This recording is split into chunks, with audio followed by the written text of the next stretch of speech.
Hello, gentlemen. It's an old ass water bottle. And ladies. Well, you got that Yeah, dude. Microplastics. Plasticky taste. Oh yeah, dude. Oh yeah, dude. Microplastic. Good. There you go. There's gonna be one thing that like takes me out of this world. It's gonna be microplastics, I dude. was gonna say microplastics. Or the amount of diseases I'm riddled with. From the microplastics? Probably. I'm cancer from the Probably. microplastics? That's gonna be the way that it goes. Oh, hey, real quick. I'm in diabetic remission. So you're getting out of it? So like technically I'm on the way to not being diabetic, type 2 diabetic anymore. There you go. Isn't that crazy? Congrats. I didn't know it was a thing, and my wife had to explain it to me because none of the doctors that I have, praise them, they are good doctors, but none of them told me that I could actually, like, if I took care of myself, be like out of, like, not being diabetic, type 2 diabetic anymore. I had no idea. Oh, you didn't know that so you just didn't know that you can work yourself out of type 2? Yeah, no, I had no clue. I had no clue that if I just took care of myself, and stopped eating like shit and, exercise and all that jazz, that I could, not be type 2 diabetic anymore. And I say type 2 diabetic specifically because unfortunately type 1 diabetic, you cannot. Yeah, you're pretty much. There is no remission because your pancreas just doesn't work. Mine does. It just doesn't want to. Yeah, it's like it's there, but, Yep, I am on my way to being not cured, but out of being diabetic. Yeah, to the point where you don't have to be I'm shooting not. Well, yourself I'm all the already time. not insulin dependent, right? So that's a big step in not being diabetic. But I still take medication to help regulate my pancreas. Trying to check to make sure that we're live on TikTok, but it's just not there. Okay, there we go. Trying to make sure. I got YouTube pulled up. Trying to just. There we are. Oh, it's working. Looks good. TikTok, like live on TikTok, looks pretty good. Yeah, I saw it on my phone the other day. I went back and I looked at it and I was like, oh yeah, dude, not too bad. I'll keep it up so that way I can check chat on there, I guess. I got a new phone. All right, today's question. Oh, there it is. Oh, do the intro first. You got to do the intro first. There's order operations we have on this Order, podcast. Nope. Welcome everybody. Welcome to the podcast. That podcast being Sweet Nostalgia. I'm your dude. Neat nostalgia. Squeets Nostalgia. Isn't there like a little like rat kind of thing that like character? He's like his name was Squeaks McKenzie or something like that. Squeaks McKenzie. Yeah, okay, I have a feeling that's true, but I have no idea. What is Squeaks McKenzie, or is it something McKenzie? There's a character that's like a rat or something like that. That's like, or is it Spud McKenzie? Character McKenzie. Squeak. Is it? You sure it's McKenzie? It's something Mick something. McKenzie. Or is it Spud? No Spud mouse character McKenzie. named McKenzie exists in official function. But you got to put the squeak in there. And we're sure it's Squeak. Yeah, it's Squeak or it's Spud. I know there's Spud McKenzie. I'm pretty sure there's like a Spud McKenzie or something like that. I don't know. A prominent mouse character with a name similar to Squeak McKenzie is actually called just named Squeak. It appears in the Garfield show and the Garfield comic strips. So maybe you're thinking of Spud? Spud McKenzie, yeah. I know there's something. We are already off to a wild tangent. Well, hey, man. That's the nature of the show. Spud McKenzie is not a mouse character, but a misremembering of Spuds McKenzie, the bull terrier dog featured in popular 1980s advertisement campaign for Bud Light beer. Yeah. That's what I'm thinking of. Spud McKenzie. Spuds McKenzie. MacKenzie. And he says, "Oh look, you're back live on TikTok." Yeah, it's good. Here's the thing. It's like an every other week situation until we figure out why they don't like us. Yeah, we're trying. Like it's been a weird. Because here's the thing. Like they don't. Yeah, they don't tell us at all why they take away the live thing, right? So like we're just like sitting here guessing on what it could be, and so we change stuff, and you know it's still, again, it's like an every other week type thing right now. So yeah, it's been strange for sure, but we're still trying to figure it out and see what we're doing wrong, why daddy TikTok or mommy TikTok is mad at us every time we go live. Mommy TikTok is crazy. All right, today's question. Yep, hit us with it. I was scrolling and you came up on my For You page. Yeah, I was reading that. Should be on your YouTube, dog. Oh. Well, if you could be any mythical creature, what would you be and why? Mythical creature. Creature that only exists in myth and mythos. I would also here I'm going to add another one on top of that. What mythical creature do you think the other would be? That's a question. That's a question. I know I'm not reading these beforehand. I'm also having a hard time coming up with a mythical creature. I know. I'm trying to come up with like what I would see myself as like a mythical creature, and yeah, I don't. Yeah, it's hard, right? Well, I'm waiting for a prescription. I'm sick AF and was just scrolling. Well, don't forget to drop a GG or a rose or whatever is here on TikTok. You're awesome with like a cat, a galaxy. Drop a galaxy on us. Drop a galaxy on us. Bet you won't. No sack.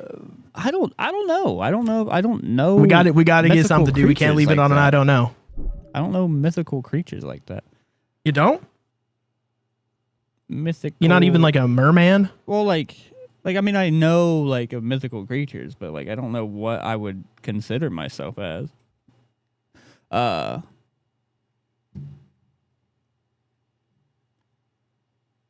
Because that's the problem. Yeah, think about it, dude. Was there another? Okay, it's just acting weird. I don't know.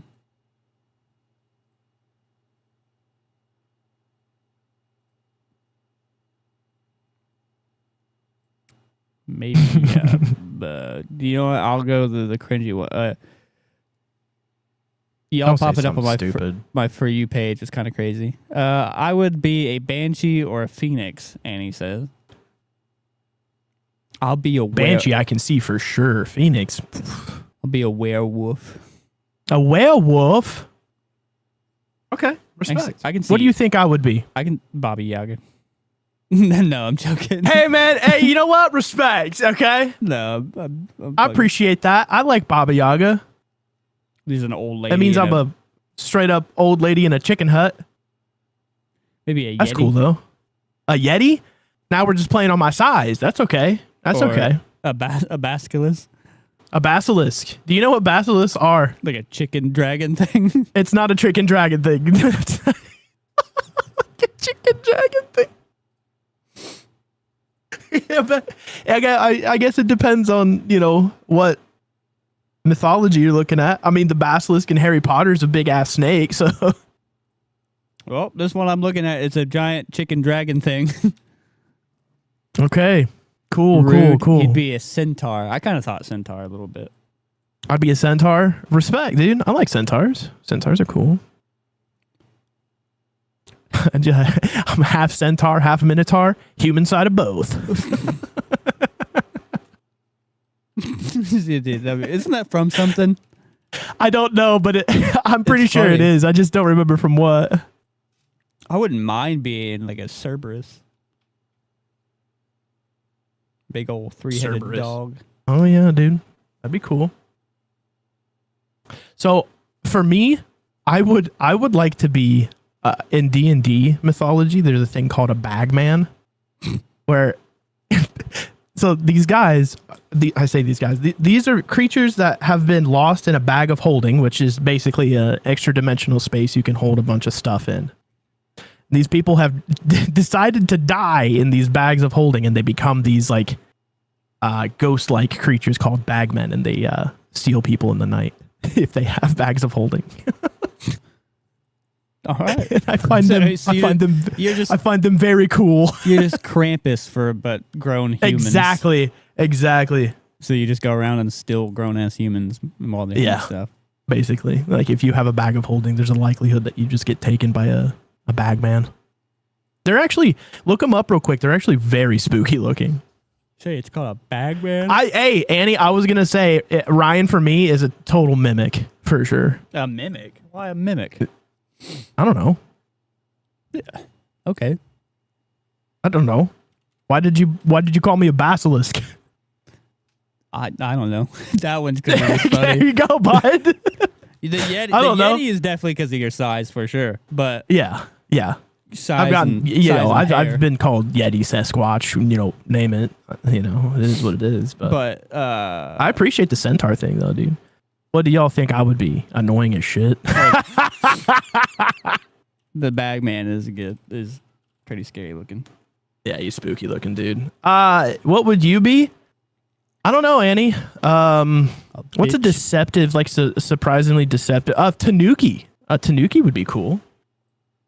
If you look up Japanese mythology, Tanukis are they're fucking butt raccoons or something like that. It's something to do with their their balls. Is it they got real big balls? Yes. Tanukis are real, but like in Japanese mythology, Tanukis are like deceptively they are just deceptive. Well, yeah, no, they're like shape-shifting trickster spirits in Japanese folklore. Depicted as jolly, somewhat gullible, yet benevolent raccoon dogs, masters of illusion and drumming on their bellies. There's also a very specific story about Tanuki and their nuts. Yeah, we don't have to talk about that. Because that's the whole thing of how Mario flies in the Tanuki suit. It's not a tail; it's his balls.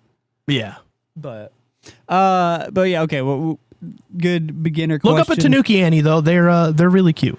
It's a jump on to the topic, as you can see in the title. We're talking about the old Assassin's Creed.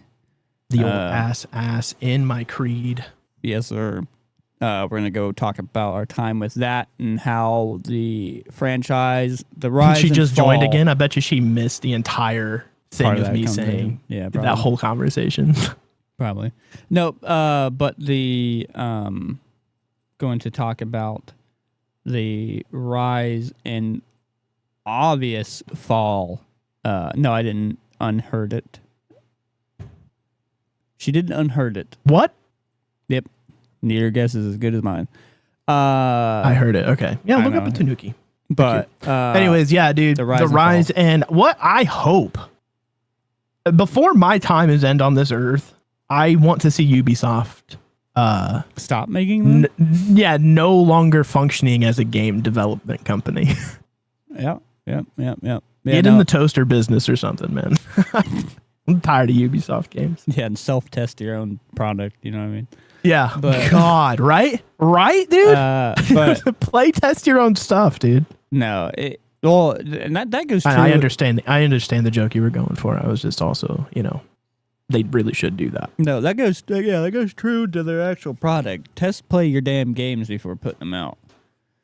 And stop making them all the same thing. Yeah, I'm not gonna get political. This is really gonna be so. It's gonna be us praising a few Assassin's Creed games. Like 4.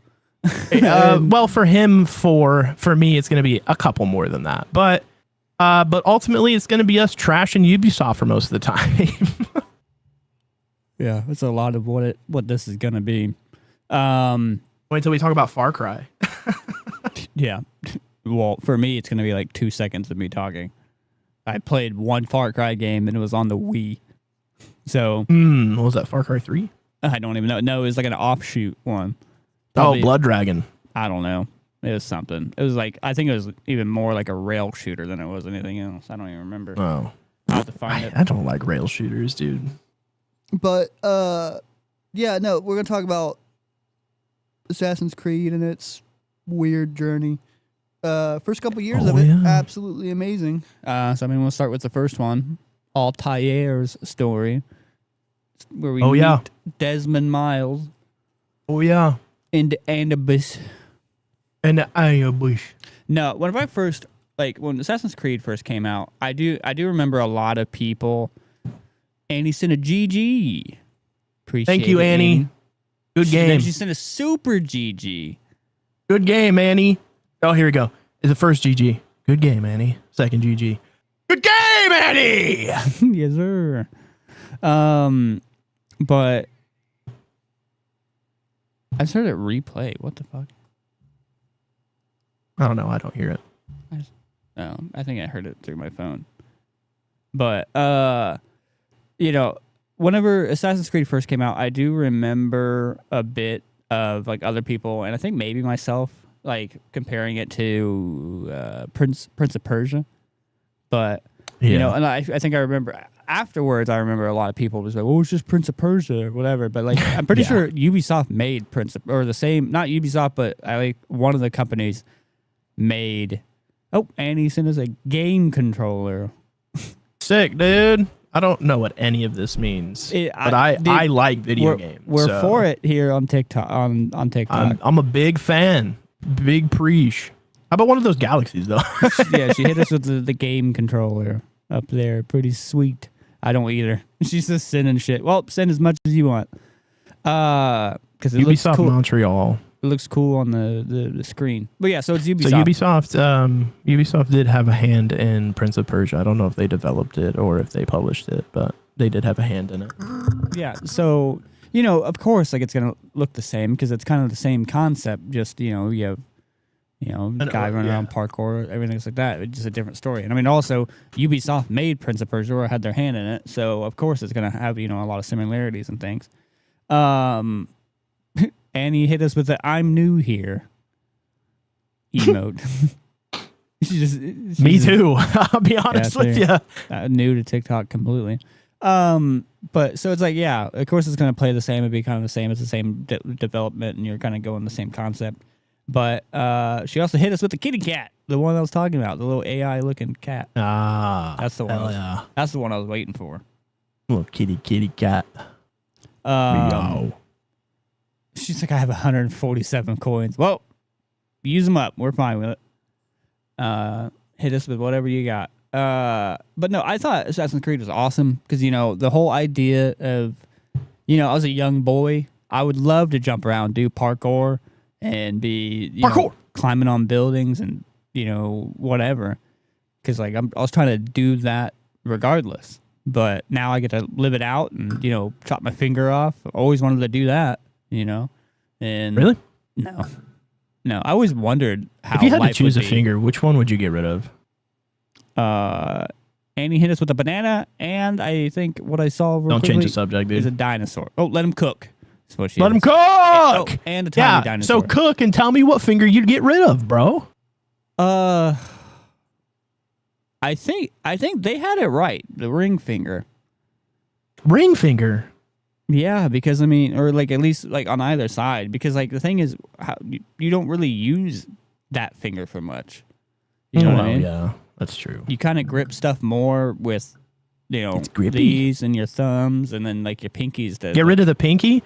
Nah, you can't do that, dude. He's gonna throw the whole thing off balance. Yeah, you throw that pinky off because then what's going to get underneath it to hold it? Because this finger's not going to bend that well to do that. Because how do you hold your cups, dude? What do you mean put the pinky underneath? Well, I'm thinking of holding your phone too. A lot of people you have your pinky underneath there. Because what's this finger doing? This finger ain't doing shit. All right. So next video idea: me and Ryan are going to spend 24 hours with our pinkies taped down, and we're going to see how easy or hard life is going to be. No, I think that would be a fun little. Your pinky finger is what you use to cut hair. That's wild. My ring finger is like Southpaw and controllers, dude. No, she uses her ring finger. Ring finger. Okay, I misread it. Okay. Trying to think of how you do that. she holds it scissors, right? And she pulls the hair with these two fingers. You know what I'm saying? Maybe. They have incredible, not seamstresses. That's the wrong profession. Cosmetologists have wild, hand dexterity, dude. Like Wrong. they can do some magic shit with those hands. No. So yeah, I would think ring finger because like it's just you don't use that for much except for putting a ring Apparently on it. cutting hair. So I mean, for me, it'd be my ring finger because like you just grip stuff. Because I mean, how many? And because like with the other fingers, one, I'm not getting rid of the thumb because fuck that. Because Okay, Annie, am I wrong? Are you telling me I'm wrong because I said pinky finger instead of ring finger? Or am I wrong to say that you hold the hair a specific way? She also sent a goat. Apparently, I'm not the goat. But in any cartoon or even like the Ninja Turtles, you see them with like these many fingers. So it's but one of those is the pinky finger. Well, yeah, that's not the point. That's not the point. We're talking about the ring finger. I need to chill out. But also, with like, it looks like they kind of like have this many. So they still have, or like the elites on Halo, they have like 3 fingers, but it's kind of set up like that. So they still have a pinky, something to get underneath it. But the 2 fingers that are always missing are their like middle fingers. You know what I mean? Rather that be the middle finger or the ring finger. So that's why I'm saying like your index, your thumb, and if your you think pinky. about it, every Teenage Mutant Ninja Turtle could be Spider-Man at any moment. Yeah. So, but every character like ever drawn, they're always missing the 2 middle fingers because those are the ones that don't matter. You know what I mean? You don't need these for much, except for But, yeah, assassin. You should back at it with the assassin. What are you doing this for? Yeah. What's this about, bro? Sweet nostalgia after dark. Simmer down, bro. And he also hit us with the dolphin. The dolphin, bro. All right, where do you think? So here's the thing is, right? Assassin's Creed, the first one, I did play a little bit of it, but I didn't play much of it. I wasn't really a huge fan. I thoroughly enjoyed it. I thought it was good. I don't know Altair's story at all. I don't think I've ever actually finished Assassin's Creed. I'm going to be completely honest with you. I don't remember. It's been a very, very long time. Okay, Annie, bye. Thank you for coming. Okay, bye. It's been a very long time since I've played that game, but yeah, so I don't necessarily remember his story or anything, but I definitely remember Ezio's story a bit more. But I just thought it was cool. The Templars were cool. Just set in that kind of age. Like if I'm, like I said, I don't enjoy the medieval type stuff, fantasy type stuff as much. But like you said, it's not medieval. Well, I'm just saying, I'm using it as like a blanket statement. It kind of is, yeah. But you kind of tie in like the history shit into it, and you take it more into like the, that Templar / going into Assassin's Creed 2, like Renaissance, everything. I find that a lot more interesting. Where do you think Assassin's Creed, the first one, falls in chronological order? It was set as because I'm not going to lie to you. Assassin's Creed timeline is a lot like Metal Gear.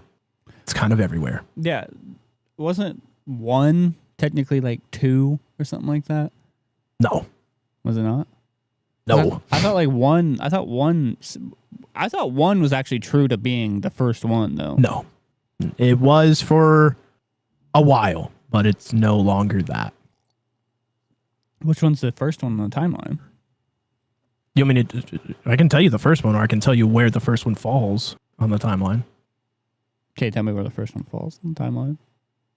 It's the 5th game in the franchise. It's yeah. Because I know it's in chronological order. I know it's the 5th game. I know it's before Ezio's story because they talk about Altair. Yeah. We're going to have to talk about a scene in 2 that actually gave me fucking nightmares. Actually, it actually fucked me up a little bit when I played it. Yeah. But so 5th. So what's the first game? Revelation. Assassin's Creed Odyssey. Oh, Revelation? Yeah. Not what? No, I don't know why I said Revelation.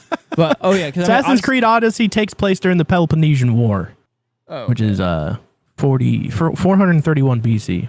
Oh yeah, because I was like ancient Egypt type shit. It's ancient Greece, but yeah. Oh, I thought it was set in Egypt. Odyssey, not Origins. Oh, Origins is set in Egypt. Yes. Which is the second game. Oh, okay. What's 3 and 4? Mirage and Valhalla, respectively. Which one's Mirage? I don't even know that one. Mirage came out before Shadows. Was that just like a quick? I don't even know that one. I know it was. nothing I don't about think that. it was a. So, it explains the story of a character you meet in Valhalla named Basim. Awesome. And Mirage takes place in, I think, Afghanistan. Afghanistan. I just made me think of that. That's a meme of Metal Gear Solid of Phantom Pain Afghanistan. of just big boss going Afghanistan. Yeah, so I think it takes place in Afghanistan. I don't really remember. I know it is Middle East. See that one. So that's the third game. Mirage is the third game, and then Valhalla is the fourth. See, that's the thing. How much I've been out of that is like I didn't even know about that one. Had no clue of that game existing at all. Yeah. So yeah, awesome. In Mirage is a reincarnation of Loki. You find out in Valhalla. That's cool. That's kind of cool. And then the main character Valhalla you play. seems like the one I would maybe get into because like it's just like I like that Nordic, kind of thing. But yeah, Valhalla, the main character you play, Ivor, is a reincarnation of Odin, and your stepbrother, Sigurd, I think is his name, is a reincarnation of Tyr. That's why I over-enunciated. Yeah, it's like, Sigurd. Watch out. He's a reincarnation of Tyr. See, that seems cool. I'd get into that one. It's cool. Valhalla is a schlog of a game. It's got a lot of DLC to it as well. Really? Yeah. 1, 2, 3, 4, 5 DLC. I think with like Assassin's Creed, like starting from like 1. So like to this, like pull the cat out of the bag. I played up to Brotherhood, and then I stopped. You played 3 games. Played 3 games and I stopped. A lot of people told me that 3 was good, the one with Connor, the Native American. I mean, if you're into it, I don't really like 3 too much. Yeah, I heard some people say that 3 wasn't bad. A lot of people like Black Flag. Black Flag is my ish. I love Black Flag. Edward Kenway is my dude. I played a little bit of Black Flag. Hated Maybe I just didn't give it enough time. Hated it, but I just didn't get into it because I think it was just like I loved, Ezio's story so much, and I think I just kind of got like that's where I was like, it's like I like where this is at. I like the Italiano, So the rest of I'm just going to go through the rest of the chronological order real quick. So we covered the first 5. The ones after that, of course, are the Ezio Collection, 2, Brotherhood, and Revelations. Yeah. And then Assassin's Creed Shadows comes directly after them during the feudal Japan era. Such a game. Wasn't a fan of Black Flag. Yeah, see, I was like, maybe if I gave it more time, but I loved Black Flag. So right after Shadows is Black Flag. Black Flag takes place roughly the same time. Nope, a couple hundred years after Shadows. I feel like if I put on Black Flag and then I threw on the Pirates of the Caribbean theme song, maybe I could get into it. You know what I mean? But just cosplay as Jack Sparrow. That's probably what I would do. It was an S-tier pirate game, but the assassin stuff took a backdoor. Yeah, it did, which is why I think I liked it so much. I kind of got out of the Assassin's Creed shtick. So what, you weren't doing a lot of like this, I mean, assassin shit. It's just more so here's the thing is like, I also really like Syndicate, which also the assassin stuff kind of took a backseat for Syndicate as well. And the newer ones, I also do enjoy some of them. Like Odyssey and Origins, I do like. Valhalla was okay for me. It got rid of a lot of the stuff I liked about Odyssey, at least. Valhalla seems like the weird one for us, like to be assassins. You know what I mean? Yeah. Because it's like, because whenever I think of Nordic, people, I don't think of like nimble, quiet assassins. I think of big, burly, bearded men going out and, hitting them with axes and stuff like that. Not this, and because also that main character, he's a big dude, isn't he? Oh yeah, Ivor is he's a burly dude. So I don't see this like 200-300 pound, muscle dude just snaking around in the bushes or anything. It's like that. Well, the thing is like you don't even really when they started like introducing the thing of like you don't have to take any stealth perks at all. When they added like RPG elements to the game, like perks and like skill points and all that stuff, you never had to play a traditional Assassin's Creed game anymore. You could fully just but you can play a hack and slash game at that point. You know what I mean? It's like, and that's basically all Valhalla was for me. Is I just put on a bunch of strength stuff and swung a couple of axes at people. You know what I mean? I never stealthed anywhere. You know? I guess like I get it, and it gives like a different way to play the game and play a game that you love and stuff. But kind of like what Garrett said, like, oh, Assassin's Creed game isn't doing assassin stuff. I mean, that's my thing. Yeah. Like, so like, yeah, it really grew. It like all of the games past. I would say all the games past 3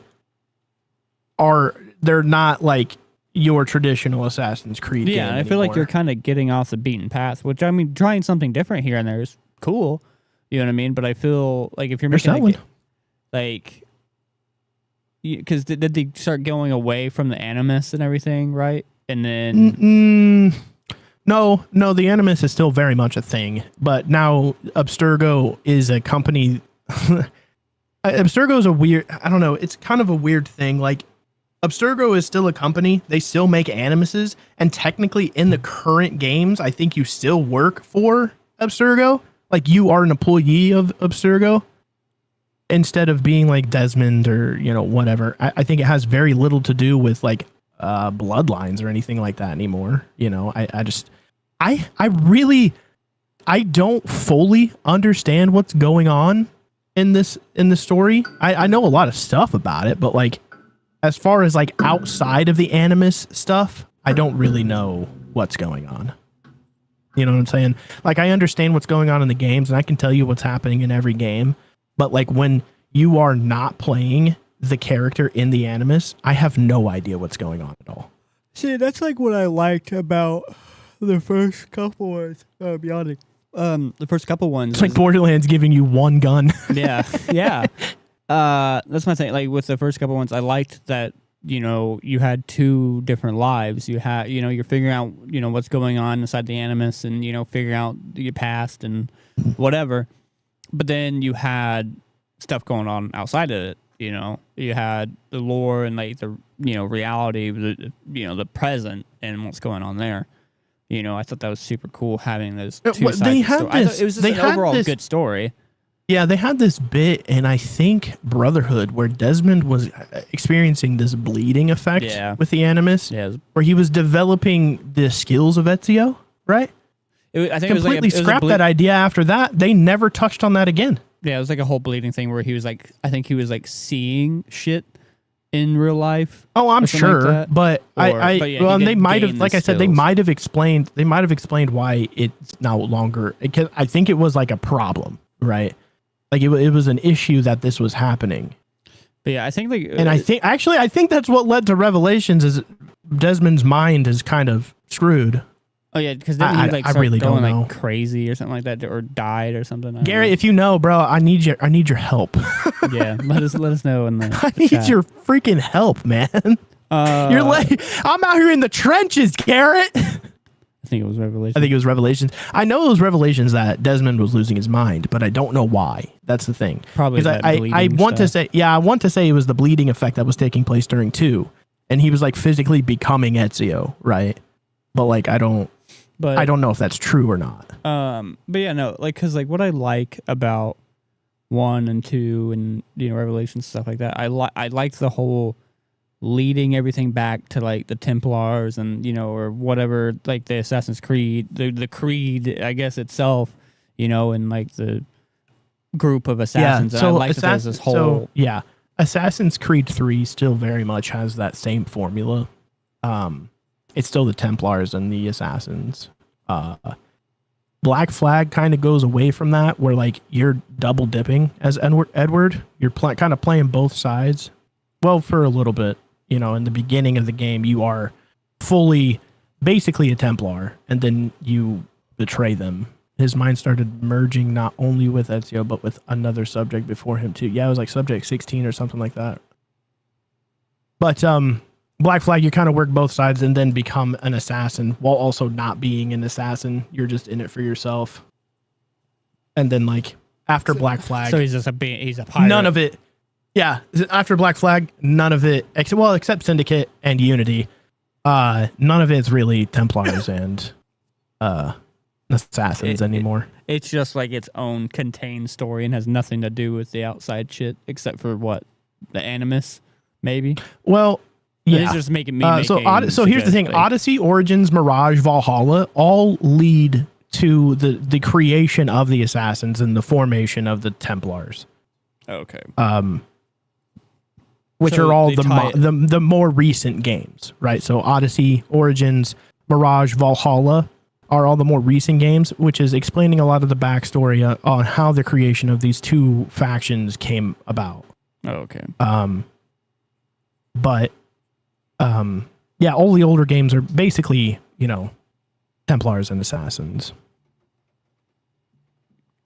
Yeah, because I mean, if you think about it, if they make a game after Syndicate, like in the time period after Syndicate, it could very well be Assassins and Templars again, because Syndicate is in chronological order the last game.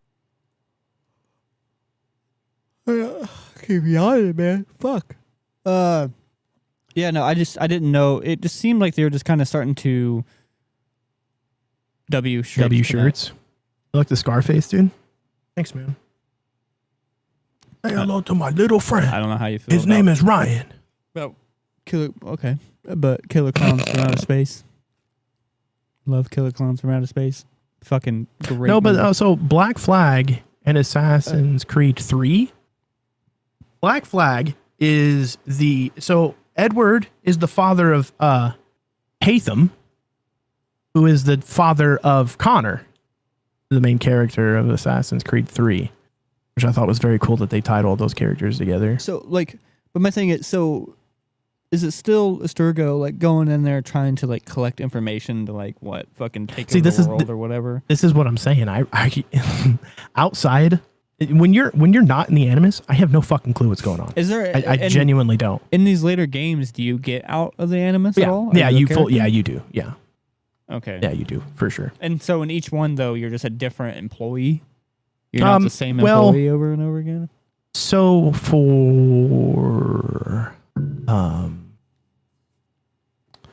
let's see. I think Syndicate. I'm not sure if she's in Syndicate or not. But definitely Odyssey, Origins, Mirage, and Valhalla. It's all, her name is, I don't know, she's an Egyptian lady. Wait, yeah, isn't those ones like you play as a dude and a chick? You like go back and forth between them. There's one that you play as a dude and a chick, right? Yeah, but in the Animus, yes, you play Evie and Jacob Fry. But yeah, when it came, they are the assassins from Syndicate. When it came to the stuff after, like why I stopped after Brotherhood, it's just because like like I said, I liked that time period. You know what I mean? Renaissance. Italy, her name is Layla Hassan. All that, and like everything seemed cool, and I enjoyed Assassin's Creed all the way up until Brotherhood. I think. A lot of it, I think a lot of it would have to do with just like, gaming at the time. I just wasn't, wanting to try those. I was playing other things. I don't even remember what else was coming out at that time or what else I was even playing. I mean, I definitely know around that age I was putting a lot of time into 3 in New Vegas. I can tell you that. More than anything. A lot of Left 4 Dead. A lot of Halo. Unpopular opinion, but Unity was goated. I don't know enough about Unity to tell you if it's not or not. To me, Brotherhood and 2 are goated. But speaking of like Brotherhood, to talk about the scene that like fucked with me. I think it was in Brotherhood or whatever, or maybe 2. But whenever you meet that like god lady, that god chick, the Isu. What's her name? Jupiter. Jupiter. I think. She's like looking into the camera, telling you about how the world is crumbling, and how basically telling you how the world's gonna end, and it was like all like pretty relevant stuff to like that time when that game came out and everything. And it Y2K. dude, it fucked with me because like I thought because like with her Really? looking into the camera because like what? You're crazy, how man. old were we? When two was that 2 or when Brotherhood? 2 came out? Was it 2? It was definitely 2. When did? So like we weren't that ACQ old, come out? and so having her just like 2009. yeah. So I was 17. yeah, so I was like what 15? Yeah. Yeah. So too old to be scared of a person on a screen. Yeah, but no, it still fucks with you a little bit. You know what I mean? Because you just have this like it's like her presence didn't scare me. It's not that. It was her looking dead into my eyes, telling me how the world's gonna end. Oh my god, this guy has a framed copy of Assassin's Creed 2 right next to that month and year's edition of Maxim magazine. What the hell? It's crazy. But yeah. Oh my god. But yeah, like I said, 2 and 3. I like the story. Oh yeah, I like the 360. whole. I like the revenge story. You know what I mean? Them killing. So the Isu, the lady, she's a part of the precursor race called the Isu, right? And they basically created human beings for slaves. And in Assassin's Creed 2, if you collect all of the fragments, you see how Adam and Eve escaped slavery and started the human revolution, and thus like basically ended the world. Where like all of the Isu died during that process, and all the humans like basically just rebuilt. So what she showed you there was a manipulation to like get you to do what she wanted you to do. Yeah, which is ultimately she wants to be alive to enslave humankind. It was wild, man. It was just kind of creepy having her stare at you and telling you how the world's gonna end and how we're damned and everything, and it's kind of messed with me. But yeah, no, like I said, the story of 2 and Brotherhood, just with Ezio, I like the revenge story. Then you learn about in the first one you learn about the apples of Eden, right? Yeah, and then the second one you actually get a hold of an apple of Eden. Mm-hmm. Yeah, I just loved everything, the settings of 1, 2, and Brotherhood more than because like I like Pirates of the Caribbean, you know what I mean? But I'm not like a huge pirate guy. It was so fun though, dude. Doing ship fights in that game, it still's not the same. Like Odyssey ship fights are dog shit compared to Black Flag. Yeah, I think it would be like cool because can't you like jump from ship to ship kind of thing, or is it just like, it's actually like fight? Recommended that you do it because like you raid all of their supplies, which help you craft. I think it would be your belts and your upgrading your ship and stuff. It'd be fun just to be swashbuckling or whatever, but it's just it just didn't hit me at that time of gaming because I don't remember what else was out at that time, but like I just didn't jump into it. And when did Black Flag come out? I don't know. My Xbox came with it for free. I remember that. Damn. Because they had a couple like Xbox promotions, and Black Flag was a game that came with it for free. Yeah. What else was coming out with Black Flag? No. Around that time. Because I remember I was definitely putting time into other games, or maybe I was just out and about running around. 2013, the year I graduated. That's right. Because after I graduated, I decided I was doing nothing with my life and just played nothing but Black Flag. Yeah, what else is out around that time? October 29th, 2013. What were some popular? But yeah, so like it just was something that didn't catch my attention. Like I said, I think really nothing. Last of Us. Oh my god. That's right. I should have known that. What? I should have known that. It was a big year for games, Bob. It was a big year for games. What else? The Last of Us Part 1 came out. BioShock Infinite came out. Mm-hmm. Grand Theft Auto 5 came out. That's Saints Row 4 came out. Metro Last Light, The Stanley Parable, Tomb Raider 2013 edition came out. Devil May Cry. Tom Clancy Splinter Cell. I guess if you're into that. Beyond Two Souls came out. Dead Rising 3 hit the shelves. Battlefield 4. Dead Space 3. Outlast, the first one. Definitely putting a lot of time into Battlefield 4. Legend of Zelda: A Link to the Past, or A Link Between Worlds. Duh. Great game. Okay. Amazing game. Call of Duty Ghosts came out. Gears of War Judgment. It's not. No. Yeah. Warframe came out in 2013. What the heck? Warframe's been out that long? I guess so. Final Fantasy 14. Really? Because I remember came out playing in Warframe. 2013. I guess maybe it was because I remember playing Warframe when it came out. Pokemon X and Y came out in 2013. Batman Arkham Origins hit in 2013, bro. Man, the Deadpool game came out in 2013.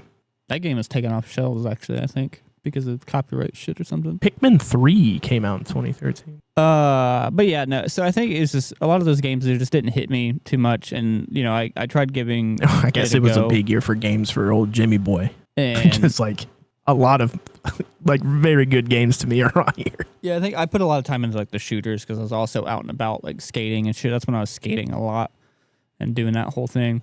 Garrett, you got to explain to me why you think Unity is a good game. But I think I didn't feel like the stories hit as well as they did in 2 in Brotherhood, you know, and part of it too is maybe just I just didn't give it enough time. But I think that's probably what it is. Like, but the thing is, that like a lot of the later games, the story takes a minute to pick up. You gotta give it a little bit. Because like, now their intros, for whatever fucking reason, Ubisoft decides to make their intros, their quote unquote tutorial islands, like an hour and a half. And it's so annoying. Like dude, I don't remember when they started doing it, but I remember Black Flag taking forever for it to actually start playing. That's the thing. Like I got to like the first port or whatever, and Havana. Yeah, dude. I don't know. Yeah, you haven't even gotten your boat yet. You haven't even started playing the game, bruh. You know, I got to that first port, and I don't know. I think it was just like I'm moving around. I just didn't feel like I didn't get the same feeling that I got playing 2 in Brotherhood. You know what I mean? It didn't feel the same, so I just kind of put it down and went and played Battlefield. There's so many, there's so many good characters in Black Flag, though, dude. You actually meet Blackbeard before he becomes Blackbeard, then watch him become Blackbeard. You watch. There's all kinds of like prominent, like known pirates in that game. That's what I heard. I heard that like you actually get to interact with like big like pirate names like Blackbeard. Do you get Davy Jones or anything like that or? There is a legendary ship that you can fight that is, I'm pretty sure, sup turds. I shared your live on TikTok, so hopefully it boosts some views. That'd be super sick. Appreciate you, dude. Appreciate. I'm pretty sure it's the Flying Dutchman, but I don't remember. It's been a long time since I played Black. Yeah, I was about to say I didn't know if like it did anything like that. Like you had a Flying Dutchman or you know, a Kraken. There's no Kraken, I'll tell you that. That'd be cool, but there's no Kraken. That's a fucking fumbled thing. But there's a great white whale you can hunt down though. That's cool. That'd be pretty hard to find. No, was there any like Pirates of the Caribbean references or anything? Like that I don't. That would be cool. That I don't really. I highly doubt they did it, but that would be cool. But are there any? But yeah, whenever with that just not hitting like it did, it just made me. I just didn't touch anything else. Full seamless co-op Assassin's Creed Brother. It was like Cyberpunk at launch with bugs, but got fixed and was damn near flawless. The parkour was some of the best in the game easily and was so fluid. Yeah, I can see all of that. Yeah, but after the game quote unquote died, those forced co-op missions that the game wanted you to do became very not doable. No, I was thinking of like co-op. I did like the online with Brotherhood or whatever, like that whole like hide and seek kind of thing. Oh shit! I thought that was kind of fun, like where you have to like hide in plain sight within like the group of other NPCs. Like it was like a world of like maybe 4 NPCs, and like you were one of them, and you just had to hide in plain sight while like the other like the assassins. Or whatever. That's cool. So there is a There is one Pirate of the Caribbean Easter egg. And there's also a Monkey Island Easter egg. That's cool.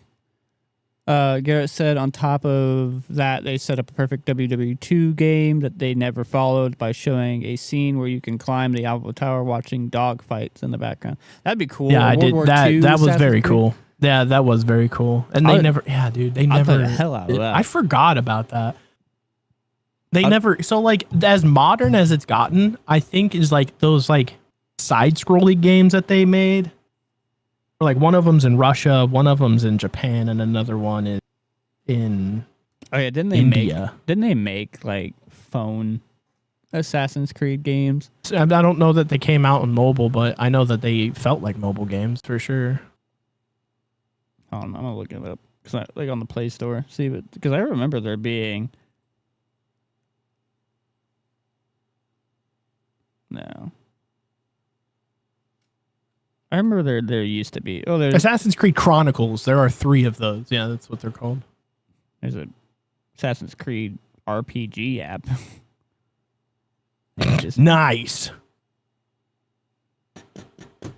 Yeah, no, there's no more Assassin's Creed apps on the cell phones. But yeah, no. Out of all of them that I would even try to give a chance, it would maybe be Black Flag, because I hear that one is good. That and 3, those would be like the only 2 that I would probably give a go. The other ones, I do recommend playing them. Like I would play Black Flag and then 3 if you do play them, because that's like the order.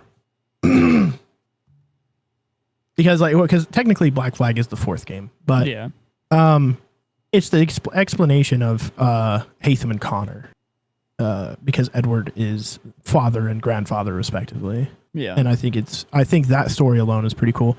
But like the game that came technically in between them at Rogue was bad. Yeah, so that's a lot of just what I've heard.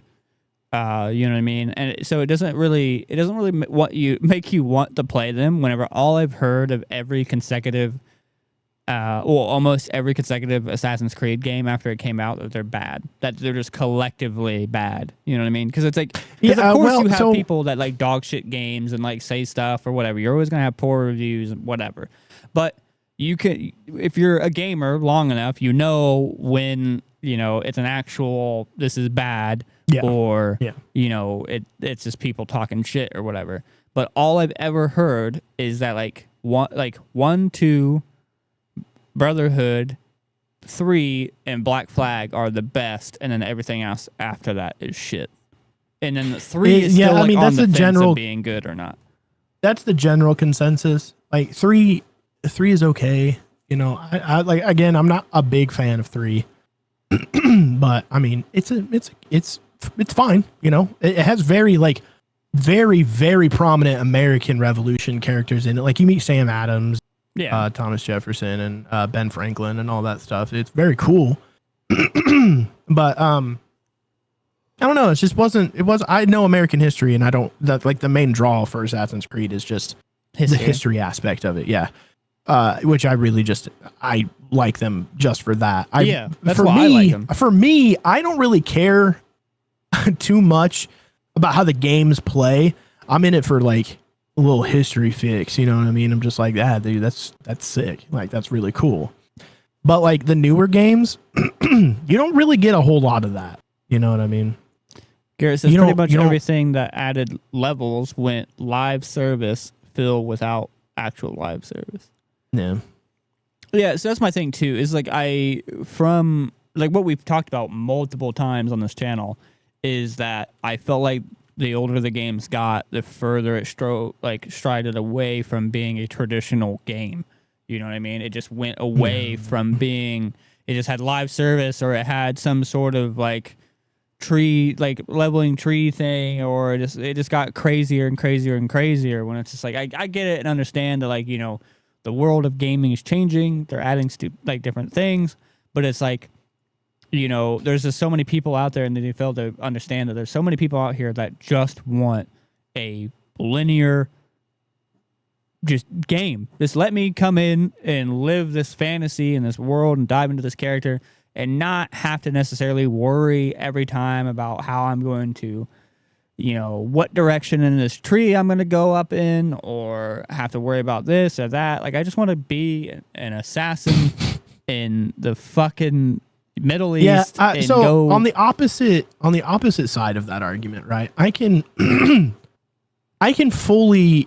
get behind skill trees. I can get behind, perks and all that jazz. I really don't have a problem. Like live service games also don't have a problem with them.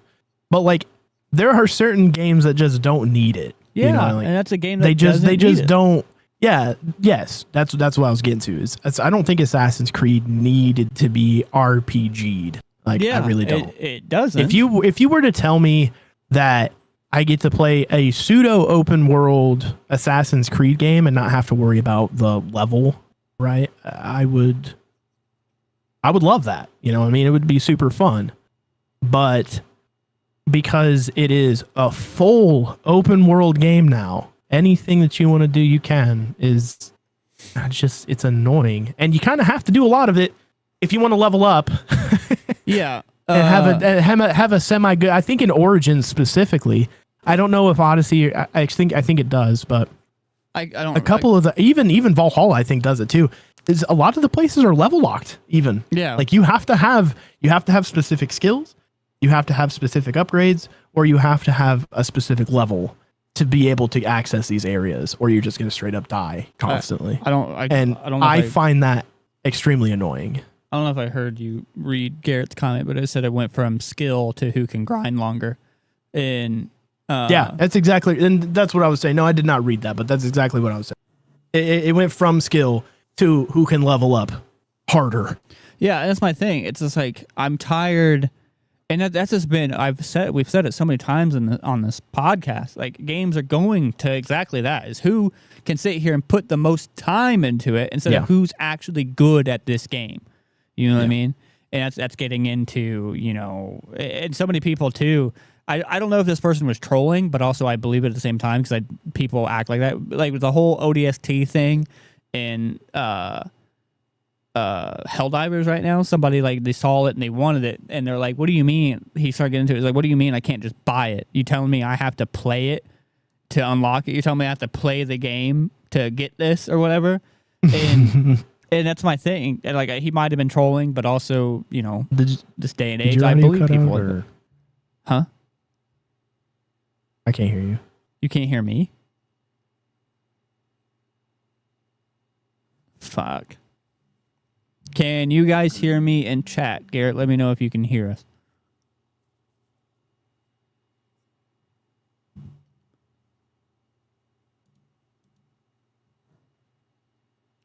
So you can't hear me?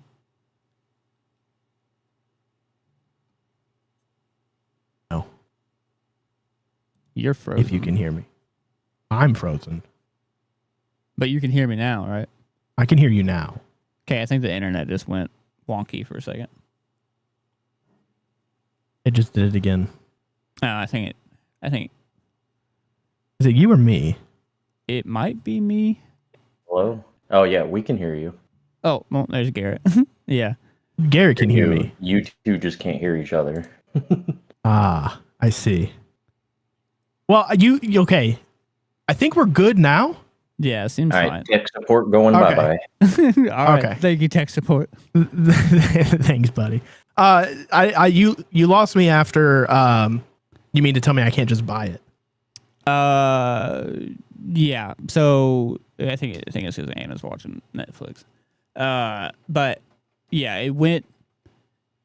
He was complaining about it. He's like, "What do you mean I can't just buy it or just can't, or whatever?" He's like, "You're telling me I have to play the game," and complaining about having to play the game to unlock the stuff or whatever. And that's what I'm saying. Like these games are just getting to the point of like, see, Assassin's Creed 2. Assassin's Creed 2 had a great way to balance that out, where like after you took a place, you unlock the ability to purchase new weapons and stuff. Yeah. Like that's such an easy thing that you guys fixed like way long ago. Why are we repeating? Yeah, like getting getting new weapons to change the play style instead Tools, of, even like you got access to, I think, like poison gas bombs or something like that, like way late in the game. Like stuff to change the way that you play the game instead of just, you know, having to be a certain level to do a certain thing. Or a lot of the whatever issue the that hell. you'll find with Black Flag is nothing is level locked, but every piece of gear you want has to be crafted.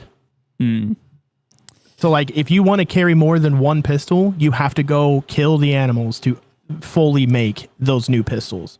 And you can carry up to 4 pistols if you go make the holsters.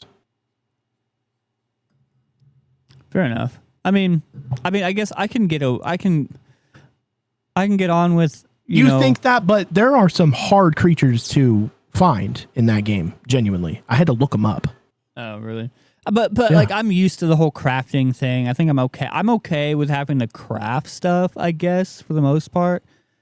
You know, I'm a lot better with that instead of having to just, you know, I think I realized like with grinding for me, I don't like having just to go to the same area over and over and over and over and over and over again just to, you know, whatever.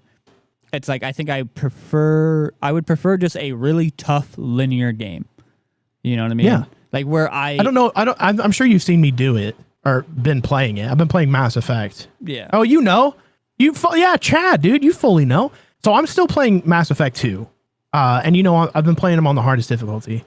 2 is a hell of a lot harder than the first one, man. Yeah. Like the hardest difficulty on the first one, I kind of breezed through it. I'm not gonna lie to you. You get pretty overpowered in that game pretty quickly.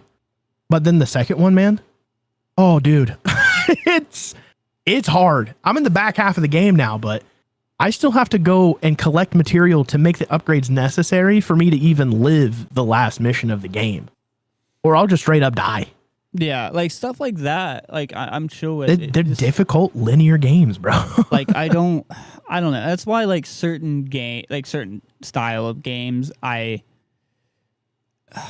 don't know. Like I need to go to this area. Like I think maybe you could put it into the whole like Final Fantasy 14 kind of thing. Like, I need to go to this area and, you know, just grind, like kill a bunch of, you know, these or whatever so I can level up to do this. We're really, like we're really blurring the line with like MMO games to just single player. Yeah. Like you're turning, you know what I mean? You're turning a single player game into like a weird MOBA where I have to go a grind fest. I'll have to go All right, to this. Let me stop you there. It's not a MOBA, man. It's not a MOBA. Okay. It's an MMO. Oh, well, that's a wrong. They're all confusing. Which one's a MOBA? Which one's an MMO?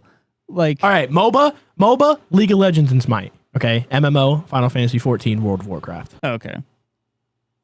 I guess I can make that distinctive now because I've played Smite, so I think I can. And Final Fantasy 14. But regardless, that kind of play style, you're turning into that MMO, and it just, that's not for me. It's not my kind of play style. I'd rather just, you know, go through the game or like if I am having to grind up and get levels or whatever, make it like Elden Ring. You know what I mean? Like if you can go into a boss at a lower level, but you might get your shit rocked. You know what I mean? Yeah. So you have to grind out some enemies to like level up and get your stuff to a certain degree. But it's like, a lot of the way outside of like games like Elden Ring, a lot of the way they do it typically is side quests. You know? like side quests, but also literally along your way up to the first boss in Elden Ring, you can fight a bunch of different enemies. Yeah. Like hell, you fight that giant troll thing or whatever, right? That jumps off 1,000 that bridge. souls right there. Or Like 1,000 runes right there. That jumps off that bridge. You know what I mean? You know what I'm talking about? Yeah. So like you fight that big old thing right off the rip, but then also there's a bunch of guards right in that little town. But not only that, there's the tree sentinel if you're brave enough to tackle that bad boy. But if you don't, there are 2 caves to the left after you leave that chapel and talk to homeboy. There are 2 caves you can do, relatively easy bosses. And right around the corner, you follow the road. There's a whole outpost of guys that you can kill with 2 brand new weapons in it for you, and a whetstone to upgrade your weapons. and you continue down that road. There's a troll that jumps off the bridge. You can kill that guy for a quick 1,000 runes.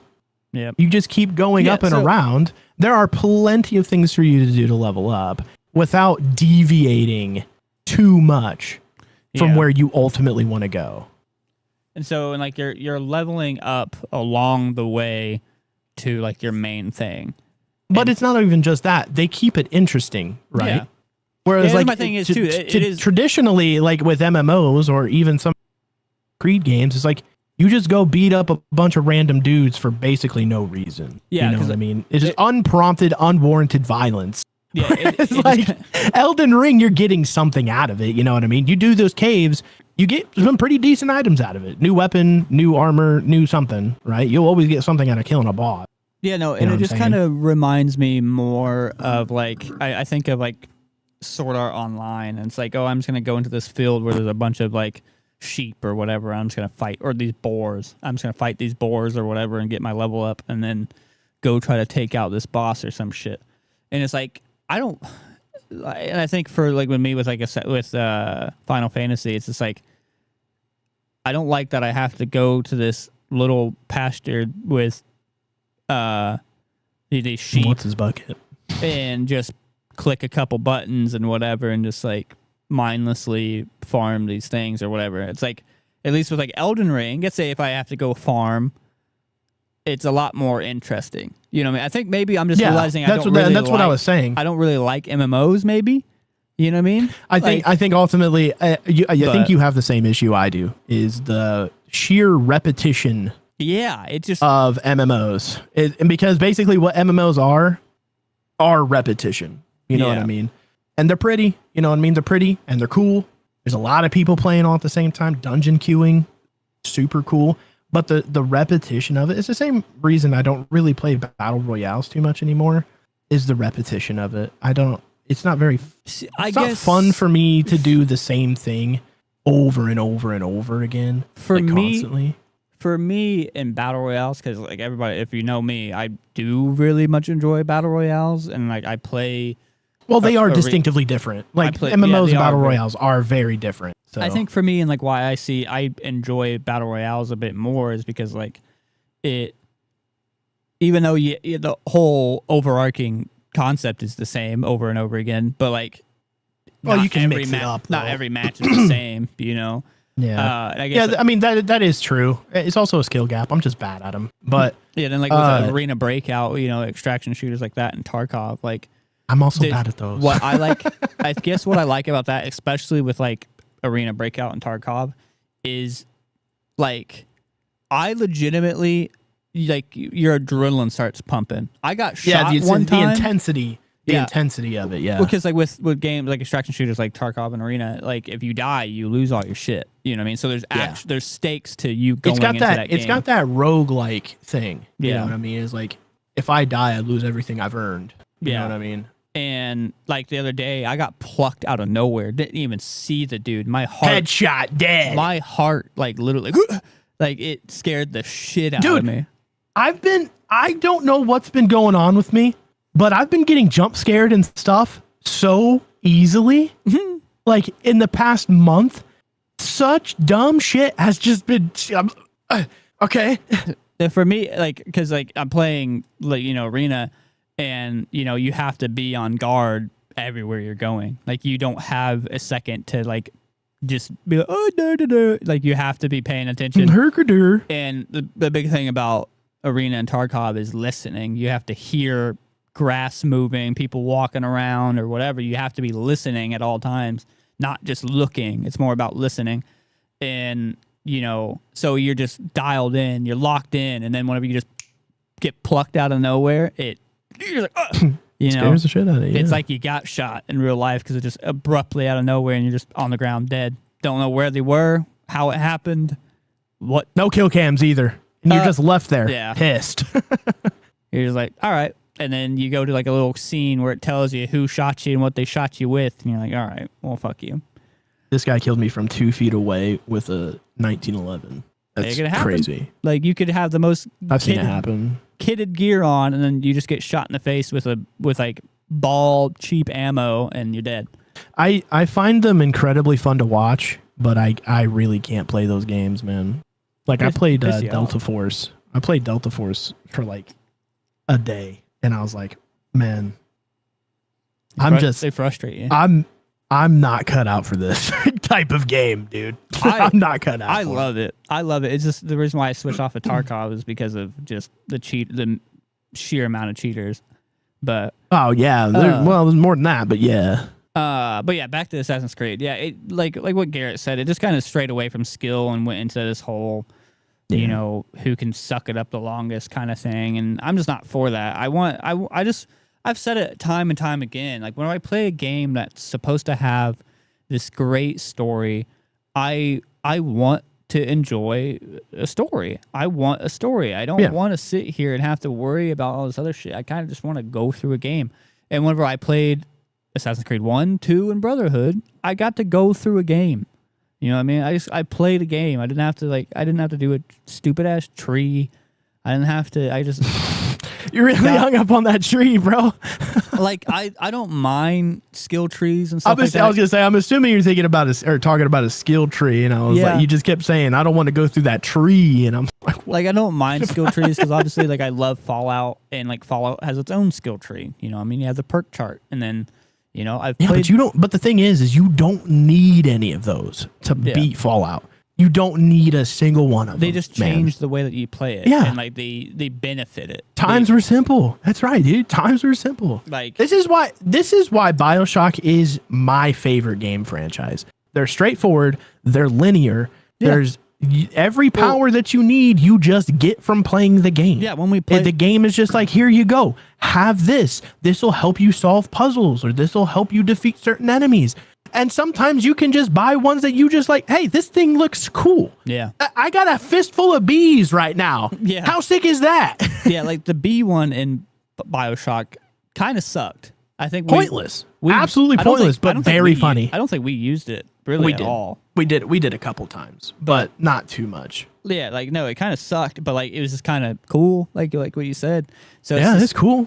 And you know, with us because those animations alone were sick, man. And with us playing Simpsons right now, Simpsons Hit and Run, it's just a game. You just jump in, semi open world, but you just do this quest and shit like that, and there you go. Garrett says hella off topic, but I miss putting a disc in and playing without downloading shit. Yep, that too. I mean, I respect it. You know, I could go either way. I don't really care, to be honest with you. Well, I mean, yeah, obviously it's something that doesn't necessarily change anything, but what's the point of putting a disc in just to download the disc? You know what I mean? Oh, okay, I see. Yeah, okay. Like just put the disc in and it plays. Like, Agreed. Because like I remember when it got to that point where it's like you put the disc in, but then you had to download the disc. Yeah, I remember. I have a very distinct memory of like getting my first when I got my 360. And I had bought Final Fantasy 12 or 13. I bought Final Fantasy 13. And I slipped it in. And I was like, all right, I can't wait to play this. And 3 hours later, I had to wait for it to fully download. And I was like, but the thing is Final, or maybe it wasn't. I don't remember what game it was. But I remember it being a multi-disc game. Yeah. And I had to download it to play. It wasn't the 360. It was the Xbox One. Oh, because it was definitely the Xbox One. I know, Garrett, you say that's off topic, but I'm pretty sure one of the Assassin's Creed did that. I'm pretty sure it was like maybe one of the ones I enjoyed. I can guarantee you there's an Assassin's Creed on this list that you had to download it from the disc. But my thing with a lot of those games that like you had to download from the disc, you also had to still have the disc in the tray to play it. Yeah, because it shortens your download is really what it's doing. Is because the disc still holds a ton of information on it, but what you're probably downloading is a bunch of graphic stuff. Yeah, which is ultimately the biggest thing that you have to download in games, in modern games, anyways. Yeah, I just enjoyed, like we're playing Unity. Unity, yeah. If I'm not mistaken, wasn't Unity also like a game? I'm probably wrong about that. I don't know that there actually you cut is out a little bit. A multi-disc game. Like the game's super fucking long, so they put the information on more than one disc. Mass Effect 2 actually was like that. No, yeah, because like with us playing Simpsons Hit and Run as well. Like it made me, just love the fact that I used to just be able to pop that disc in and then bam, I'm playing the game. You know what I mean? Didn't have to download nothing. Didn't have to it just loaded and we're off to the races. And we were done. And then we were done. We were done. Getting a little big for dumpers. Oh, dude. That's so I watched funny, that short again, and it was so funny. Yeah, speaking That hussy was getting a little too big for her jumpers. Dude. Oh, never mind. We can't cross promote on TikTok. I forgot about that. I don't know that that's true. Go subscribe to, because we're going to get kicked off of here for a week anyway, so who cares? If you want to know what we're talking about, we're playing, you probably see it on our TikTok, the little clips and stuff like that we make. Follow the link tree in our bio. Follow the link tree, but subscribe to our YouTube channel so you can go watch us as we play through Simpsons Hit and Run if you're a big fan of that game. We also finished all of BioShock 1, and we also finished all of the Telltale's Left 4 Dead. Dead. Yeah, sorry. We also have a little bit of Left 4 Dead on there too. Left 4 Dead.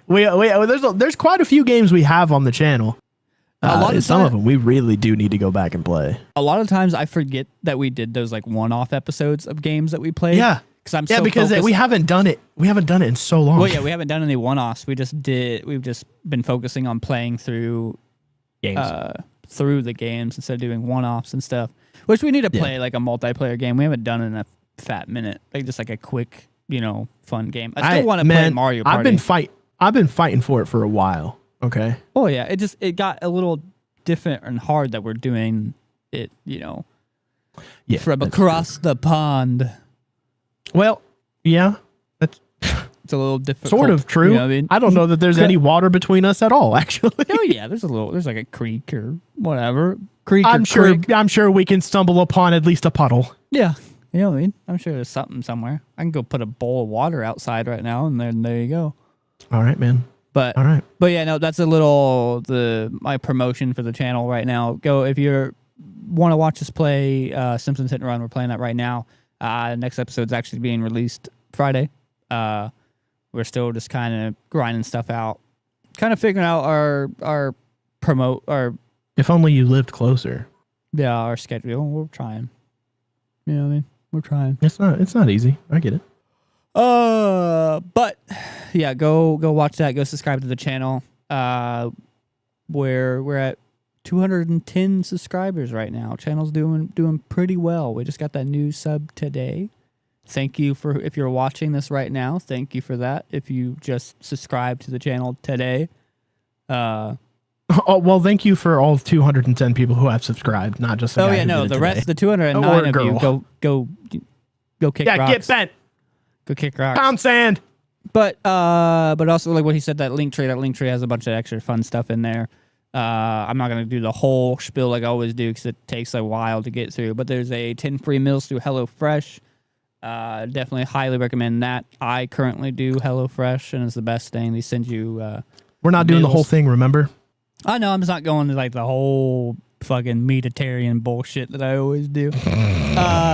But yeah, they send you a couple meals for you to cook, get you back in the kitchen, a little cue card that teaches you how to do it.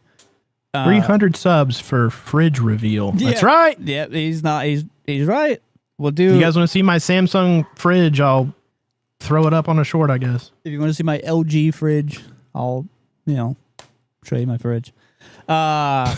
It's real empty.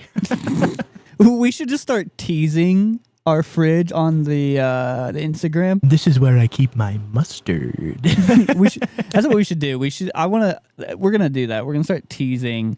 Okay, so no, that's what we're gonna do. If you want to start seeing our fridges, follow the Sweet Nostalgia Instagram. Thank you, Cody. Was it Cody that just subbed today? No, he's been subbed for a long time. Actually, I was about to say he was the one with the fridge idea. Remember? Oh, yeah. But yeah, no. So if you want to see our fridge, follow the Sweet Nostalgia our TikTok, but mainly our Instagram. We're gonna start doing a little teases a fridge on the Instagram. That's what we're gonna do to get our Instagram popping a little bit more. We don't post much on there besides just the shorts. We need to start doing some funny shit, and we'll have a business meeting after this. Also, I guess if you're on Threads, you can check out our. That's all on James. I don't do Threads. You're frozen for me.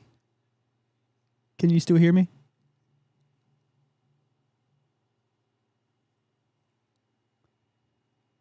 I don't know if he can still hear me. He's frozen.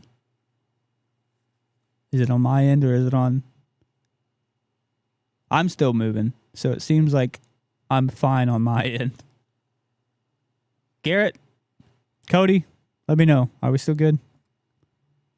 Yeah, because it seems like it's fine on my end.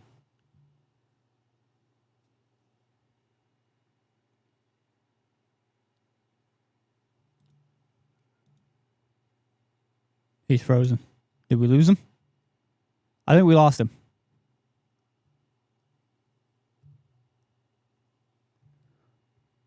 Oh, well, I don't have a cam set up for that. James is frozen. Okay. Well, I don't have a camera set up for just one person for TikTok. I'll have to fuck with that. Well, while we wait for him to come back on, I guess I can go through the rest of that stuff. But yeah, go through. I'm going to call him actually.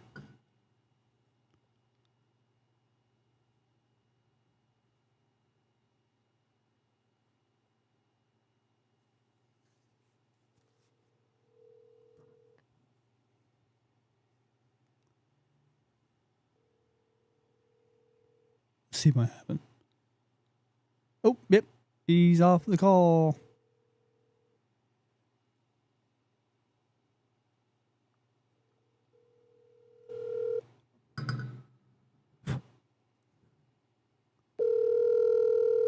Your call has been forwarded to voicemail. Well, maybe we'll gain him back here in a second. But yeah, if you want to see the fridge shenanigans, go follow our Instagram. Oh, here it is. Hello? Internet went out. Okay, we figured. I got you up to the mic. You got me up to the mic. Yeah. Well, no. So I'll just try to round out. Did it go like out? Yeah, it's not coming back yet. I don't know what happened. All right. I think my router's updating right now, unfortunately. All right. I'll round out the show. All right, brother. All right. I'll talk to you back in the Discord here in a second. We'll talk whenever your shit's back up, and we'll go over some stuff. All right, dude. All right. Later. Okey smoky. Do I have a single cam? I have a single cam, but it just doesn't work.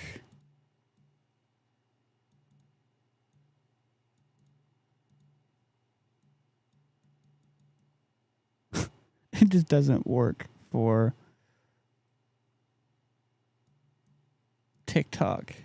So if you're watching on TikTok, so I'm going to have to do the 2cam. 2cam Sam. We'll just do that. But yeah. So I guess I'll have Am I back? Are you back? I'm back. Oh, he's back. Oh, man. I'm not going to plug my camera back in, but I'm here. Turn your camera off so that way I can at least get your picture. There we go. How useful. At least there's something there. There's something.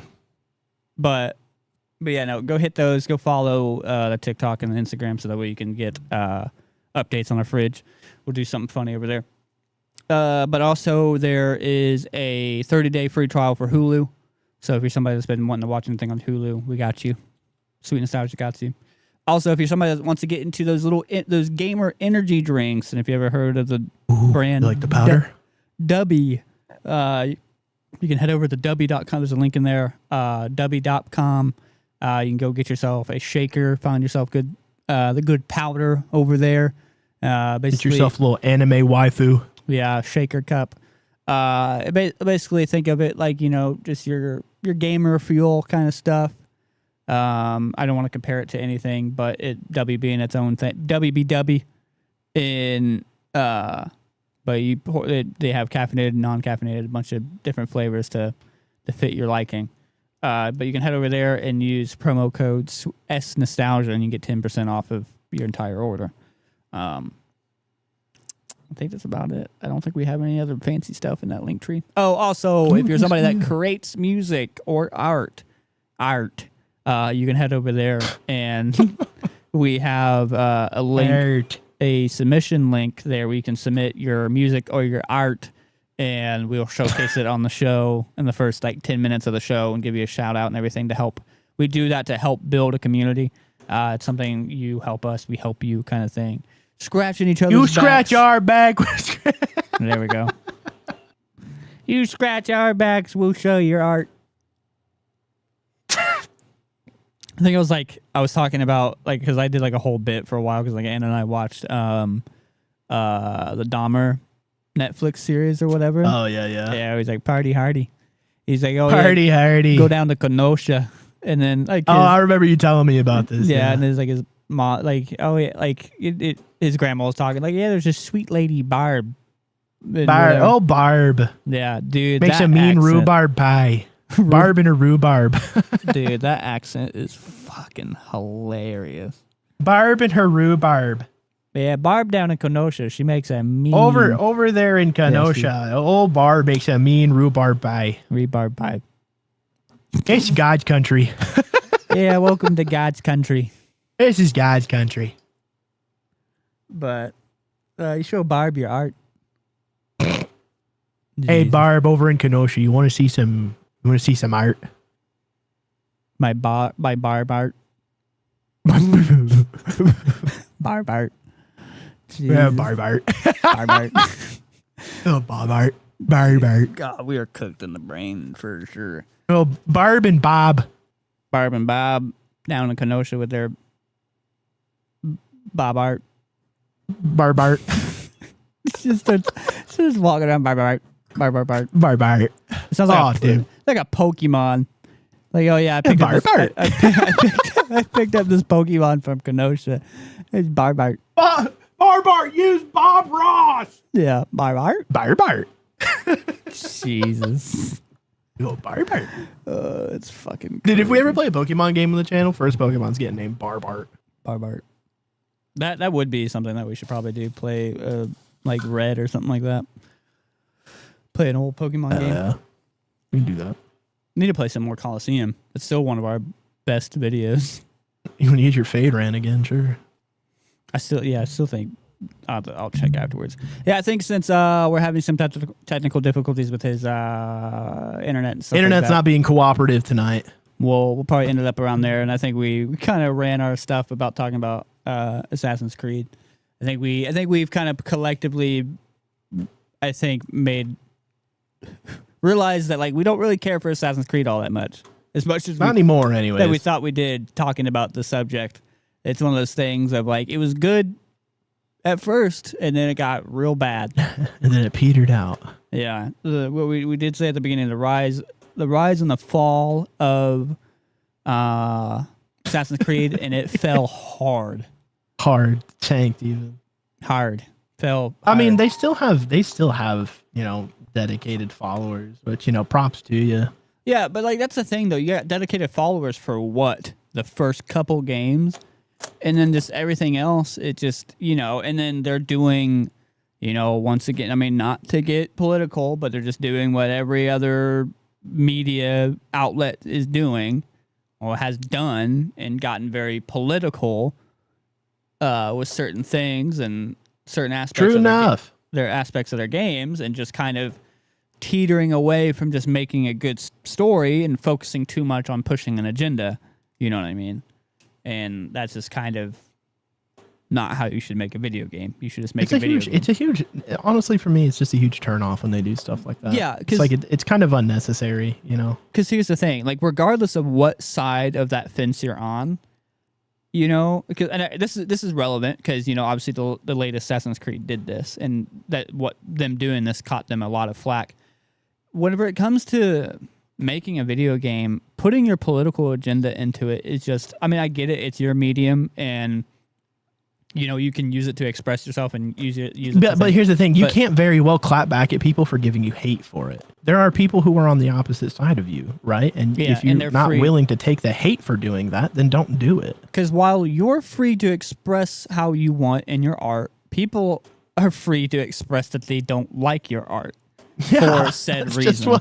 That's just you what know it what is. I mean? Like, here's the thing: is like, yeah, we can say what we want on our channel. But if we are not ready to hear what people have to say back at us for our opinions, then we shouldn't have said it in the first place, right? Yeah, so, I mean... It goes back to that classic saying, if you can't handle the heat, get out of the kitchen kind of thing. Get out of the kitchen!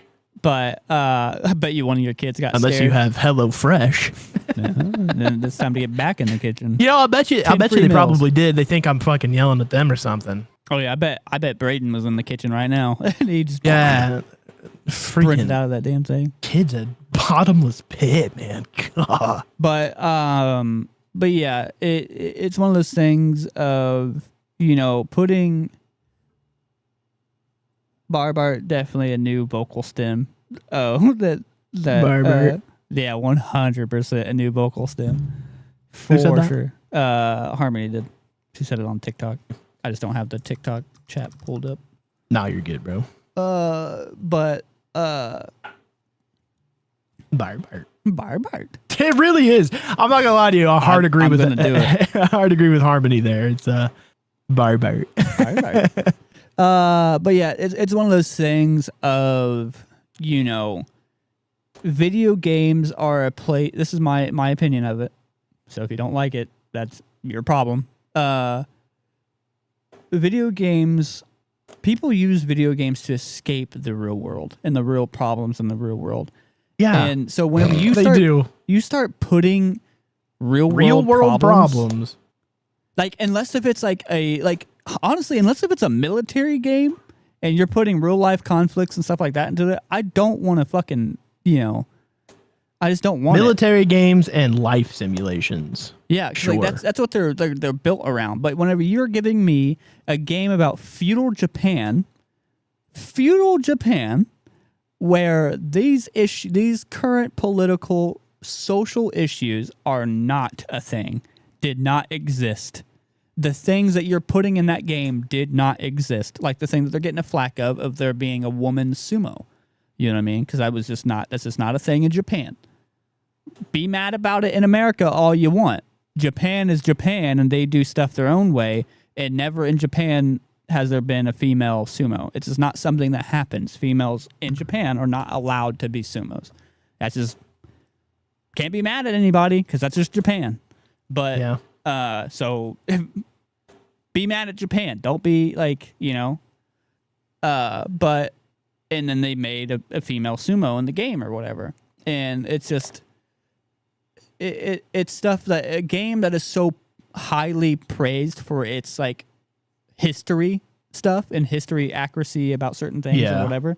Whenever they go now you're going completely off the beaten path because like now you're not even doing Assassin's Creed shit, and now you're completely throwing in bullshit from history that doesn't even, you know, that isn't even real. It's not it's not history. Yeah, it's just not history. And you're focusing on, you know, social and political climates and stuff like that revolving around, you know, the female stuff, and then also like the, you know,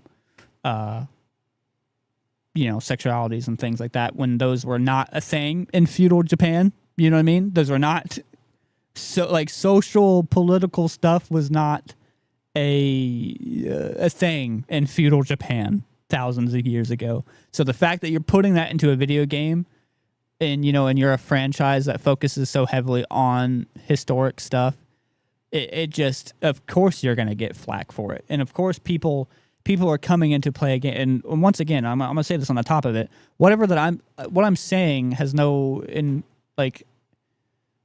nothing to point onto like what we talked about. We don't get political on here, so I don't. If I'm gonna be truthful, I don't want to hear. I'm just gonna say I don't want to hear nothing in the comments about anything. I'm just speaking purely about video games and how I think they should be done. Like I said, they're used to escape reality and to get out of it. And the fact that you're bringing reality into it and social and political, things that have nothing, absolutely fuck all to do with the game and what it's doing, you're just alienating like people from, your thing. And there's people on both sides of it. You know what I mean? Like me complaining about this has no, doesn't put me on any sort of side. It's not what I'm saying, not what I'm doing. And I know how the internet likes to just assume shit. And this is me getting pissy with the internet. Because I hate the internet. But yeah, I'm on it. But it's just people want to escape and just have a good time and get away from the stuff that they just hear about. And that goes on both sides of the story, like both sides of the spectrum, and you see it everywhere. And stuff, at least I do. I see both sides of them just getting tired of it, But I'm going to speak at least on the gamer side of things, hardcore gamers and, it's everything like that. Is, we don't want that. Yeah. We just give us a story. We I just want to play a good story. I don't want to deal with political climate stuff because it's already shoved down our throats everywhere. You know what I mean? It's shoved down our throats.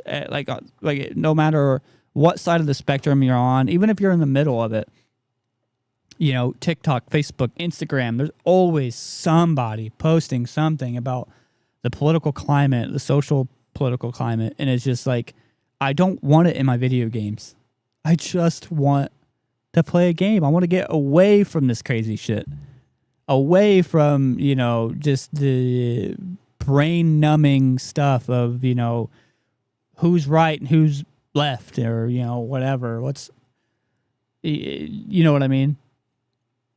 Oh yeah, for sure. I get what you're saying. I was just letting you cook, brother. Yeah, and for the people that know me, I just recently became very passionate about that stuff because it just gets to, I think a lot of that stuff has just gotten so out of hand in such a crazy way that people are losing track of reality and common sense. And, they're so wrapped up in their own selves and worlds that, on both sides of the spectrum where it's just we're starting to lose track of stuff. Now it starts to steer away from, love for everybody to just, you don't like what I like, so fuck you. Yeah, we're just quick to hate and we have no compassion for each other. That's my biggest problem. Yeah, and the problem is nobody, there's a lot of people, and I'm not going to join one side or whatever, and I'm not pointing my political views out here because that's just not what we are. That's not what this channel is about, not what I'm about to be doing or anything like that. But we are talking about video games, and it does tie into that because we're talking about a video game that just got flack for putting political type shit into it. So it's relevant. But it just getting to such a way where all of this stuff, both inside and outside of video games, is just tearing a lot of people apart. And, and just making it so rough to even be able to enjoy certain things because it's just, that's just the main focus of absolutely everything. You can't go anywhere at all, real life or video games, without some sort of political thing being shoved down your throat. And it's just, I don't know a way to put it, the best way to put it. But it's just one of those things of, especially if it's not historically accurate, then why put it in there? You know what I mean? Especially if you're a game that prides yourself on being historically accurate and about history. And, but if you're making your own thing, sure. You know what I mean? And let's say you do make your own game and you make a female sumo, is that historically accurate? And is that, no. But the thing is, but if you make it, get ready for the flack from the, the Japanese, because they're going to be no, that don't happen. We don't do that here. You know what I mean? And that's just, I guess for Ubisoft and shit like that, it's just, I don't know. It's such a weird and hard thing to dance around. You know what I mean? Especially being a social being in, where we are. But it's also one of those things too. Yeah, but I mean, I keep it a buck. That I don't really care about any of that. I only care how the games play. I'll be honest with you. So, and see, that's my thing. It's like the problem. So necessarily, do I really give a shit about that? Because am I going to play the game regardless? No, I'm not. I'm playing the game. I'm playing the game because it's a dog shit game. I'm not playing the game because it's a dog shit game. But I will say that a lot of times, and this is kind of one of them, those political aspects start to overshadow so much stuff to where they lose sight. So exactly that. The story of Shadows, from what I hear, is just dog shit. It's just not a good story. But the thing is, I've heard the same thing. Because they focus too much on the political and social climates of stuff that they just that's their main focus. Their main focus is this. It's the same thing with from what I heard a little bit, that new Dragon Age. They're so focused on political stuff that they weren't focusing on making a good story. They're more focused on pushing an agenda and pushing social. That's really where you get me is where all of that stuff takes precedence instead of gameplay and mechanics and how good the story is. Is when all of that stuff, which again I really don't fucking care. Like genuinely, I don't care. But when all of it overshadows every other aspect of the game, is where I have a problem with it. That's what I'm getting at. Because genuinely is like, I could give 2 fucks less. I don't care. You know what I mean? It doesn't directly affect me. So it's not my point of view to have an opinion on. So like, I don't care. I just care if my way of getting away from my real world problems and the problems I have to experience being on social media all the time is affected by real world problems and stuff I'm trying to get away from. Yeah. And like I said, my form of escapism is video games, right? And I'm sure you are as well, because I know you, and they are. And when real world problems enter a place where you want to get away from that stuff, it becomes a not very enjoyable experience anymore, which is why they're getting so many issues. Yeah. Is because, I mean, I guarantee you, I can't guarantee that. So I rescind that. I'm going to say there is a percentage of people who just don't care that you put it in your game. They genuinely don't care that you put it in your game at all. But it's because it becomes such a hyper-focused thing for these game companies. I can tell you I can tell you for a very high percentage, just to make it fair, that the majority of people, and this is going out to the game companies and this is going out to the people that it applies to, no one gives a shit. No one cares. Like it's not that stuff. That particular stuff is not the problem. No one cares. But whenever you make it the entirety of something and you allow it to overshadow the main premise of what you're trying to accomplish or what you're trying to do, rather that be make a video game or do whatever, you allow that to become the entire identity of what's going on. That's when you start to lose people. It's like, cool. You want a female sumo, or you want this certain, sexual preferenced character in your game or whatever. All right, whatever. Even no matter what side of the fence that you're on, and what you believe in that, cool. But I can tell you, for the people that are on the other side of that fence, they don't give a fuck.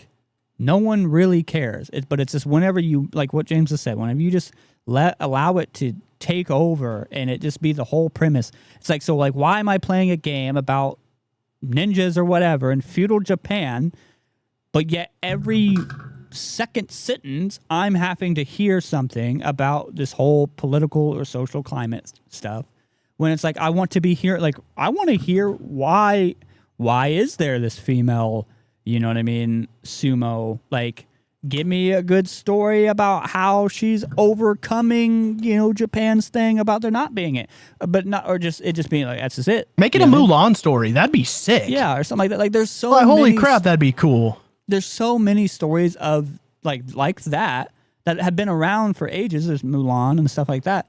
But like, whenever you change it to be centered around this political stuff or whatever. It's just like, because like Mulan is like, I'm proving that I am a strong woman and that there can be strong women out there that can do it.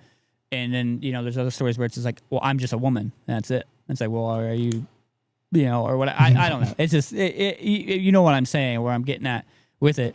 It's just give me a good story of it. If you're going to make it a thing, make it a good story and not just, well, that's just how it is. Get over it. It's just like, well, because it's just like, like those underdog stories with men, what I mean? It's like, yeah, you seem like an underdog type of man, but here you coming up and, old Rudy, some Hacksaw Ridge kind of thing. You got old Ridge. Buster Brown over here that don't want to shoot nobody, but yet he's the hero of the day, Was that Hacksaw Ridge? Is that movie? Yes. With Andrew Garfield? Yes. Okay.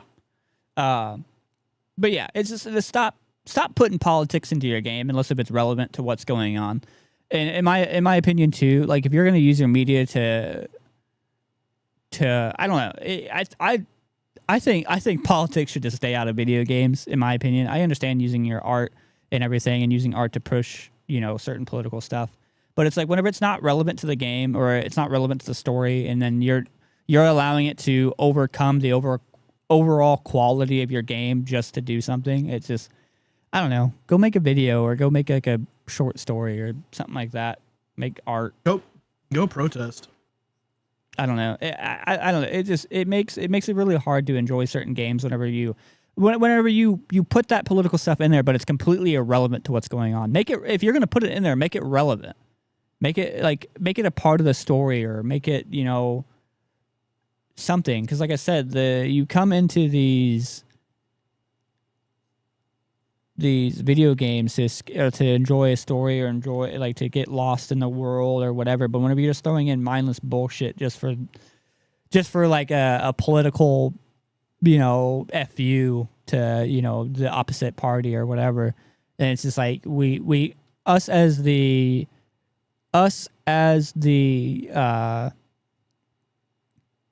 I don't know what's the word. Consumer, yeah, the consumer of this product. We can tell whenever you're just blatantly putting stuff in there. We can, like, you think that we don't. Maybe some of the creators think that we don't, but we do. We can tell when something was just thrown in there as a political fu to the other side. Rather whatever side it may be, and and it just makes it feel disingenuous. It's like whenever you want to, like, if you want to make this female character or this gay character or whatever you want to do, then make the character. Okay, cool. But also at the same time too, why does that matter at the same time? It's just like, just make the character and then, drop a few subtle hints and, stuff like that, this is the way that they swing, or this is the team that they bat for, or whatever. But it's just like, whenever you have, it's not like, again, it's not like we care, genuinely. I don't give a fuck. Whenever you have a game that's like about slaying like I'm gonna take the Dragon Age game. You have a game that's about sieging castles and fighting dragons and stuff like that. Why is this person's sexual preference such an important part of like the overarching story? Like if you want it to be like a little side thing, because like take Baldur's Gate for existence. Like what's his name? That little the vampire dude, the Astarion. Alistair Astarion, yeah. Yeah, he's gay, isn't he? And like, but he goes both ways, right? Yeah. But the thing is, they don't make it a whole fucking premise of the whole story. You know what I mean? It's just like a little side thing that you can do because, like, yes, he's bi, he swings both ways. So it's like, and it's a type of game that that's a avenue that you can go down because it's D&D, and you can do whatever the hell you want in D&D. But they don't make it the whole premise of the game. It's not, they didn't like make this, Baldur's Gate 3 into a dating sim. You know what I mean? They didn't try to use this whole thing to push a political thing. They're just like, oh yeah, no, this character is bisexual, and if you can go down that path and flirt with him if you want to, or you can just go to battle with the dude and have him to your side. But also, like, Astarion isn't just shoving it down your throat either. You know what I mean? They're not allowing it to take over the quality of the story and the game, and you know what I mean? I don't know, dude. That vampire bite scene was pretty promiscuous. Yeah, a little sus. But yeah, I don't want to get hugely like. I feel like we've definitely hit our quota of being political. This is the most political we've gotten on this channel. I mean, granted, like I said, it is relevant to like what we're talking about, but and also it is such a sensitive thing. I will say this for anybody that comes back and watches it, or anybody that's currently watching it. If you have a different point of opinion, we're full on. Share it in the comments. If you want to come back, share it with us. If you want to even message us directly through our social medias, do it. But if you are I'm going to say it right off, and I don't think a lot of creators say this or do this. If you're going to be mean or rude about it, it will get taken off and it will be, dismissed. We are a channel of, we don't get political, but if political things do come up, if you come into our chat at all being rude about anything that we talk about, even if it's just casual conversations, not even about political stuff, you will be kicked from the chat. And we have a very zero tolerance to that stuff. I do not, I'm going to say it very firmly, do not care what side of the political, fence you are on. Come in here and be respectful and be nice about it, because I will not deal with it at all. We're our channel that we don't talk about politics, but or religion or things like that, because we are about nostalgic and, it's a sweet, nice community. But that's the thing. It is a sweet, nice community, and we are going to keep it as such. You are free to your opinion. You are entitled to your opinion, even if it is completely different to James and I's. James and I have different opinions about certain things. Not necessarily, political all too much. I think we kind of follow along the same lines there for the most part. You don't know me, son. But but the thing is, we still do a show together. You know what I mean? And I have plenty of friends that have different different opinions about certain things than I do, and we're still friends because we're adults, and that's all I ask out of the channel. Now that we have been talking about it, because I have never brought this up because we never talked about it, but now that we have talked about politics, be nice, be kind, don't be a dick. Yeah. I guess that's my little rant for that. Yeah.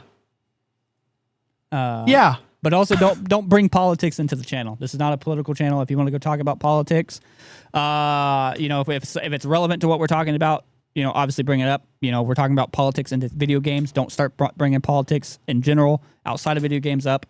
If you ever do bring up politics into the channel, we're going to ask you to leave it alone, because like I said, this is not what this channel is about. We're about reliving our childhood, not where we're here to go back to a time where it was not crazy. We're not bringing the crazy into here. So you've already done that for everybody, buddy. Yeah. But anything else on Assassin's Creed? I will no longer play those games. Yeah, I don't think That's I'll all ever I really play Assassin's Creed ever That's again. all I really have to say about it. I don't know if they return to the original formula, maybe, but as of right now, probably not. That's what, speaking of Shadows, that's what pissed me off so much about it, because for years before Shadows even came out, I've been talking about how I want a feudal Japan Assassin's Creed game. I want to be a ninja, like the OG assassin, running around on rooftops, and throwing shurikens, and we should play Unity. I will never play that game, Garrett. I'm sorry. If it's free or if somebody buys it for me, I'll buy it. I own Unity, but man, I can't play that game.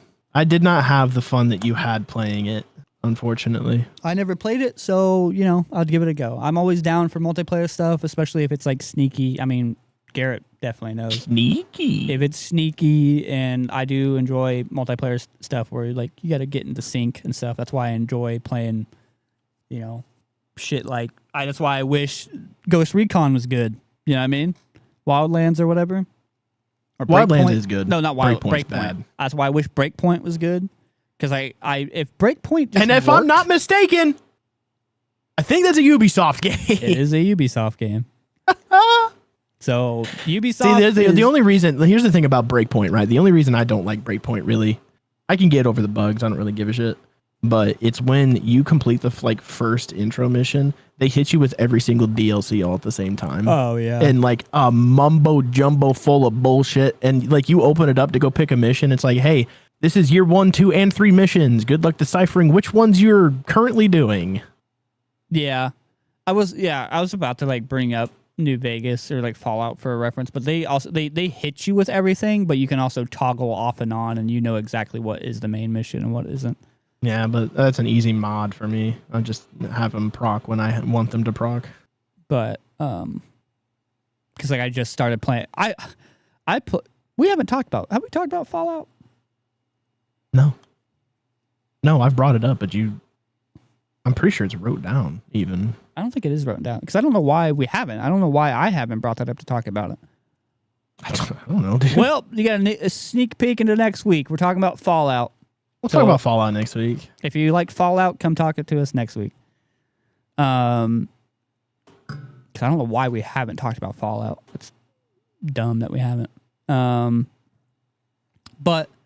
I mean, we haven't talked about Elder Scrolls either. And you hit back on there with the hi buddies.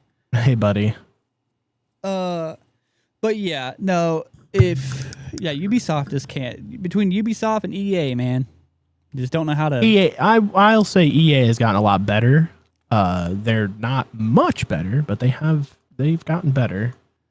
And just told me that Ubisoft, they just broke Sims, I guess, not too long ago. She just told really? me yesterday. What'd you say happened? What'd you say that EA did to break Sims?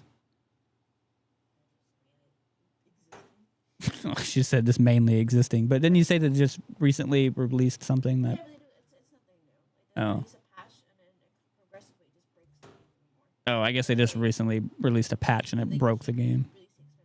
Oh, I mean that happened, but oh, and I guess they just keep releasing, like they basically just keep piling shit onto shit. Yeah, they have like every single time anything goes on sale, you'll see like 50 Sims DLCs on there. Yeah, freaking wild. Anytime that I'm on Steam, I see 1,000 different Sims 4 DLCs or whatever on there. No, but EA, I will say EA's gotten a lot better. Ubisoft just tends to make bad decisions, and they love on their social media, dude. They love shit talking other game companies, man. Yeah.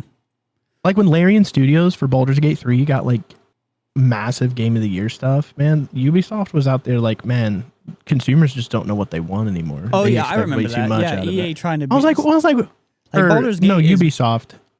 Oh, Ubisoft said that or EA said that? Ubisoft said that. Ubisoft loves talking shit on social media. EA kind of... Oh, yeah, I remember that. It's like, well, if you would make a game that's not fucking broken... I guess this is still relevant to Assassin's Creed, just so people know, because it's made by Ubisoft.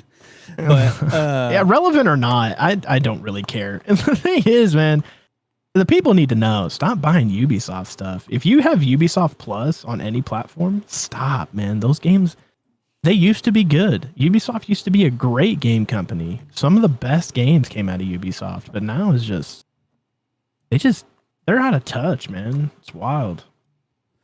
Yeah, it gets into, you know, I also like what we just said. It gets into like both like the climate of like Ubisoft is so focused on like, I guess what it seems like social climates, and then also like video game climates. I think they do it. I think they do it because they're grasping for relevancy. Oh, yeah. I think that's why they keep doing it. 100%. They know they're dying, that the games that they're creating are like shit. So they're. But as long as they're making money for their shareholders, they're going to keep making games, man. So. Well, yeah. Well, because they're using IPs that they know people are still going to buy regardless. Oh, yeah. You know what I mean? Because they're just grasping onto everything. Who made those backyard sports games I used to love? Well, like NBA Street, backyard baseball, and all that. Oh, I don't know. I'm not a very big sports guy. I only play hockey. Humongous Entertainment. Oh, I know them. And it's owned by Backyard Sports LLC, Playground Productions LLC.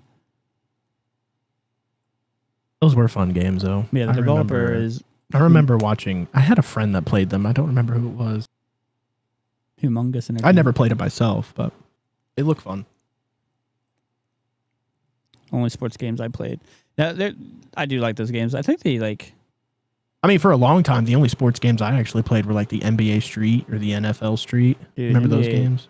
NBA Street Volume. I think it's Volume 2. That was a great game, dude. Played the shit out of it. Little 4-man, 4v4 or 3v3. Oh, yeah. Pick all like the old guys I would put on there.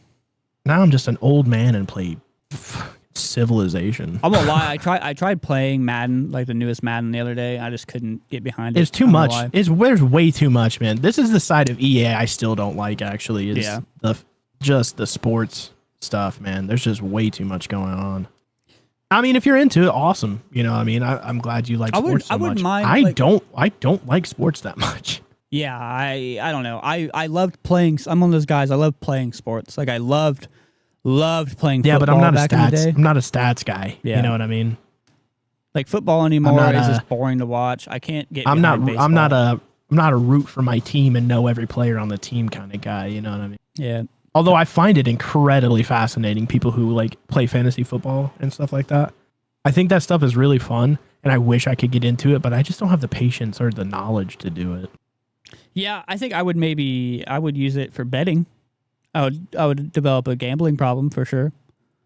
You know, but I think that'd be like the only way that I could get into it is by gambling on it. Good night. Borderlands is the reason I have a gambling problem. No, I don't even buy lottery tickets. I think I've bought like 3 lottery tickets in my entire life. I have never bought a lottery ticket. I bought one on my 18th birthday and lost. Didn't never bought a lottery ticket in my life. I don't think I've never won one actually. So that's I have sold so many lottery tickets. Yeah, but I have never bought one. Nope. Don't gamble. Sweet Nostalgia does not promote gambling. Well, gamble responsibly. No, don't gamble. I am in a fantasy football league. I pick my players by whose name looks the coolest. Hey, man, the rule of cool is always a thing. Never forget it. I will say football players do have some ridiculous names. Keenan and Pill made a whole like dude. Fucking like AJ RJ backslashing 4th to 5th. Dude, that video is so funny. Donkey teeth. Dude, I love their stuff. It's so was it Shakira Kwan, TGIF Carter? Yeah, dude. Yeah, because he's not. They're right. Like NFL. Like, Eximus Jackson, waxing, flaxing. Yeah, dude. Their names are wild, bro. It's so fun. And they ended their first video with Dan Smith, BYU. Yeah, dude. I want to watch that video now. It's the East-West Bowl. Dude, so funny.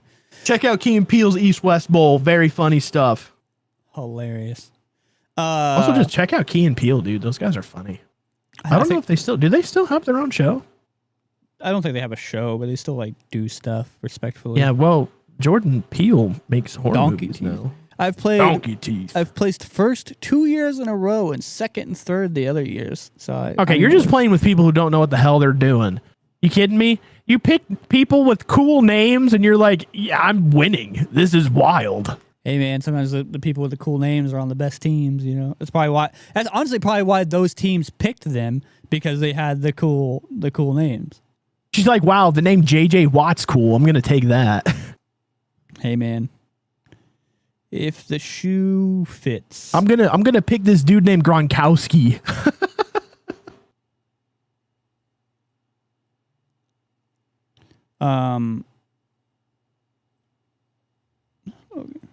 Trying to like share the live around like other places that I can do that. I'll tell you what, like what we were just talking about, navigating through this damn phone has been so much better. Oh, dude, I'm telling you. And I'm still is there mad. A fantasy sports league for hockey? It probably is, right? Probably. Fantasy hockey. I'm gonna pull up Bet MGM, dude. Yeah, there's like there's a fantasy hockey league. I'm gonna pull up FanDuel. Yeah, fantasy hockey. Yeah, it's a thing. I think I can there's get like into that. I think there's like fantasy for everything. Yeah, hockey is a sport that I've been wanting to try to like kind of get into. What kind of phone is it? It is the Google Pixel 10 Pro. Got tired of. Well, I'm using my iPhone as the camera. I have like 30 days before I have to turn that in for my trade-in. I'm probably gonna have to turn that in soon. That way I can just not have to worry about it. But I got tired of my iPhone because I'm gonna say it right now. Apple is great. They make great phones. It does very well as a phone. I'm not They gonna function as a phone. the camera. Oh, is that the It new is the one? new one. It is the brand new one. Just came out the 26th of June. But amazing video camera. Honestly, the video camera on that is way better than this. I'll full on say that. But the video camera on this has gotten extremely good. So it's on par, well, almost on par with it. But the camera, the actual like photo taking capabilities on this is a million times better. But that's been for years. Pixel has been better at taking pictures. But they refined the shape of it. It finally has like that iPhone feel, but then, is a Pixel. I love the bevel, dude. That's so nice. Oh, like the box look. Mm-hmm. Yeah, I like that. I kind of miss my like round shape of my Pixel 8. I'm not gonna lie. I don't really. I just miss the. Honestly, I just miss swiping. I've said this before we started. We said this before we started recording today. I just miss swiping around on my phone to get out of stuff. And he says, but can they beat a Samsung photo by miles? So this Kilometers even. So this is not just okay. So Annie, you kind of know me, but James can contest for this. If there's one thing that I'm autistic about, it's cell phones. Don't know why. It's actually one of his most annoying features. But if there's one thing that I just know a lot and research a lot, and one thing that I just weirdly nerd out about, it is cell phones. I think even if hear a red flag about Ryan, he's really into cell phones. I think it's because like we grew up in an age where cell phones weren't a thing and like we're slowly becoming a thing. So to watch, I remember the first time I touched a screen, like a touch screen device, I was like, wow. Mind blown. Yeah, you know what I mean? Yeah, dude. Got my first iPod Touch and I was like, dude, this is a game changer. Yeah. And so I don't know. It was just something I hooked onto as like a tech nerd and shit. But this is what I'll say. When it comes to photos, a lot of the times it kind of comes down to preference because they all kind of produce their own like colors and stuff. But objectively, Pixel does produce the best photos. And that's been that for years. Not just this phone, but for the last like probably 4-5 iterations of Pixel, they put out the best photos. They're most truest to colors. Just produce the best, highest quality photos and stuff like that. Samsung does take good photos. Apple takes very good photos. But Pixel, even the low end Pixels, produce better photos than a lot of like higher end, Samsungs and Apple.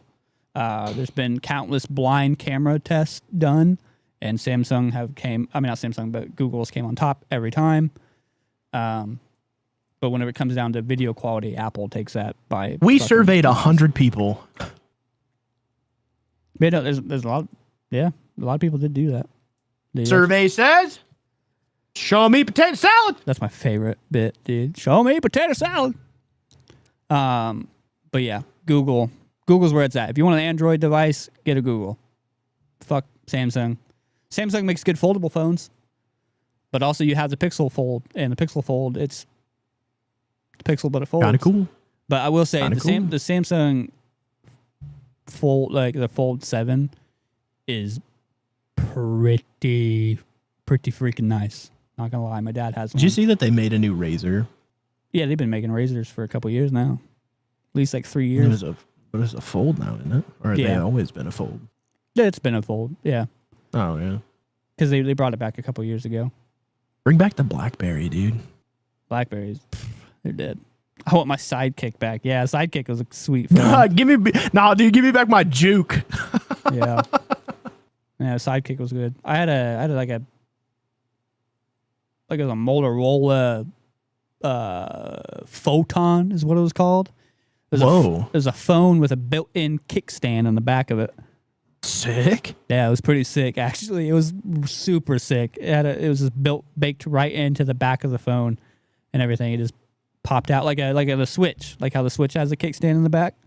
It just popped out of the back of the phone like that. What's that new phone? It's like meant for mobile gaming. I don't remember what it was called. Oh, they have ROG. They have the ROG phone. ROG Razer has the phone. Razer makes a phone. But yeah, I think it's the ROG. But it's good. It's actually a really good phone. There's no camera cutout because they're like it's a gaming phone. So who the fuck's gonna be taking pictures? On there especially if you're getting it for gaming. So it's just like literally it's a whole. I've heard that their screen capturing is actually really nice on that phone. Oh yeah, no, it's actually a pretty good phone. Like don't expect like an amazing camera or anything on it, but if you want it to be a phone, but also like the processing and it has a bunch of RAM in it and stuff. This has 16 gigs of RAM in it. This has as much RAM as some people's PCs have. But randomly accessed. But yeah, no, it's a good phone. It's a really good phone. I would recommend if somebody wants a phone to game on, get the fucking ROG. It has like a built-in fan. You can actually see there's LEDs in it. Or RGBs. I do remember seeing that. I think it was on our YouTube, and I saw a tech review thing on it. Yeah, and there's like a fan that you can actually see in the back, like a little mini fan for like the CPU and stuff. It's wild. It's a wild phone. But Assassin's Creed. Well, this is something that this is something we should do when we talk about a topic. Like if we talk about like a game or like a specific topic, but I think games specifically is we should rank that game after we're done talking about it. Okay. Where would you rank the overall Assassin's Creed? Man, so you lose me after 4, which is pretty early on. S to what? F? Sure. S to F is how we're going to rank this stuff. Okay. I mean, like I said, you lose me after 4. Black Flag. I've played like all of them. So like, I don't know, dude. I'd put it at a 5. It's just kind of middle of the road, man. I don't know. You lose me after Brotherhood. So I'm going to give it like a 4 or a 3. That's fair. Because all I've heard after Black Flag is that their first 4 games, and then how many of them have they made? Like 10 or Quite a few. 11, 12 games? Quite a few. In that same franchise, and all I've heard is that every single game after it consecutively is just horrible. Was it Syndicate, Origins, Revelations? Revelations is fine. Odyssey, Valhalla, Mirage, Shadow, Rogue. So like 7 more games. Yeah, there's some of them that I didn't even hear of. I didn't even know they existed. Yeah, Chronicle, the Assassin's Creed Chronicle games, the side scrollers. There's 3 of those. The ones that were like on the DS or whatever. Oh, they were on all platforms. I have them on the Xbox. Oh. Yeah. But yeah, so I give Assassin's Creed like a we gotta rank it. Why were we giving numbers? We gotta put it on a list. I don't know why. I had numbers in my head. I don't know why I did that. You know what? Give me the numbers, Mason. What do the numbers mean, Mason? Say like D, F. I'll say D because like of the few that I like. What does that look for? The entire Assassin's Creed franchise. I'm putting it at a D. What are you putting it at? C? They had some good games. That's what I was gonna say. I was gonna say C. Maybe Good games. Letters they're- are hard, dude. Yeah, yeah, I said Black Flag is good. So But, here's the like, thing. I put it at C because I have a lot of nostalgia specifically with Assassin's Creed. So Yeah, the rest of the game is dog shit too. Because also in Shadows, like they put base building mechanics and other weird shit in there. that's in Valhalla too. Oh yeah, it had base building, or was that Yeah. just base maintaining? Like you had a spot, like kind of like Red Dead. I can't speak to 'Cause that like- really. 'cause like I Red know Dead, I you know have there are base mechanics in Valhalla. Well, I because know like that for Red sure. Dead, you have your camp, and then you can like add stuff to it or whatever, and you can manage your people or whatever like within that. But you're not like, but like in Shadows, it's like full on like. I'm Oh. watching Anna play Sims right now. It's basically Sims. You're building buildings and making other shit. and- Really? yeah. God. It's fucking. No, weird. I don't think Valhalla had that. I think it's more close to base maintaining than base building. Yeah, no, it's full base building.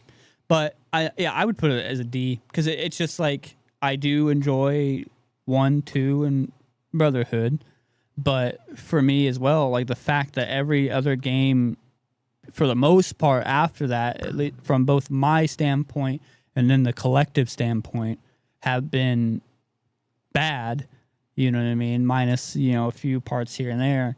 It just how are you going to have that many games come out and be collectively bad? So I would say the only thing that doesn't put it into F for me is 1, 2, and Brotherhood.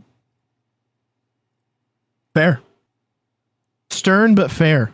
Very, very stern, because it's just like you can't put out that many games and like they just all be dog shit and expect me to be like, oh yeah, like because of these two. To be fair, you haven't played the vast majority of them. I think a lot of that is public opinion. Yeah, but like a huge collective of people agree that the vast majority of Assassin's Creed after those are bad. Yeah, you know what I mean? That's true. Yeah, Like, but so whenever the collective is like, yes, this is bad, I'm like, if I have 1,000, hey, listen, a man, million your people, inner conformatism is coming out. You need to tame it. Okay. well, no, so like if there's like 1,000 people telling you that something is dog shit, why am I gonna try it? You know what I mean? Well, because you are entitled to a different opinion. Maybe you don't think that the game looks dog shit, but and you then try I'm it, like, and you're like, wow, well, this yeah. game's actually okay. Well, yeah, and there's definitely games out here that I think are great and that other people think are dog shit. I understand that, but it definitely makes you weary of wanting to try it whenever. Oh a no! bunch of people are- Yeah, that's the intent for reviews, though, right? Yeah. But you're still in. I'm not arguing your, putting it in D. I give two fucks less, but I'm saying for C for me because 1, not so much, but 2 through Black Flag are very nostalgic to me. I do enjoy those games. I'll go back and play them right now. But most of the games after that, I played them. I don't really enjoy them too much. So Yeah, that's what I'm saying. Like the bit that I did play a Black Flag, like the beginning part, it just didn't hit. It didn't give me that same feeling, you know what I mean? yeah. And so it just kind of. well, yeah, I understand it. I mean, like I said, their intros are just progressively longer and longer for reasons. Yeah. So I think I'll leave it as. Oh, Annie says letters are hard. Yep. Yeah, I said that forever ago. What'd you say? Yeah, I said that forever ago. Oh. I read that. Forever I don't ago. remember hearing you say that. I think I was bitching. I think you were talking to Anna. Probably. But yeah, I don't know. So that's my opinion. If you don't like it, frick Pound you. sand. No. Also, tell us in the comments where you'd put it. Yeah, let us know in the comments how, you would rank that game, because that is something new that I want to start doing. You got your thing that you started doing with your questions and stuff at the beginning. We're going to now... Okay, I don't like the way you address my questions like that. God. Last time it was your stupid questions, and now your questions. Come on, bro. Support a homie. Well, I ain't that strong.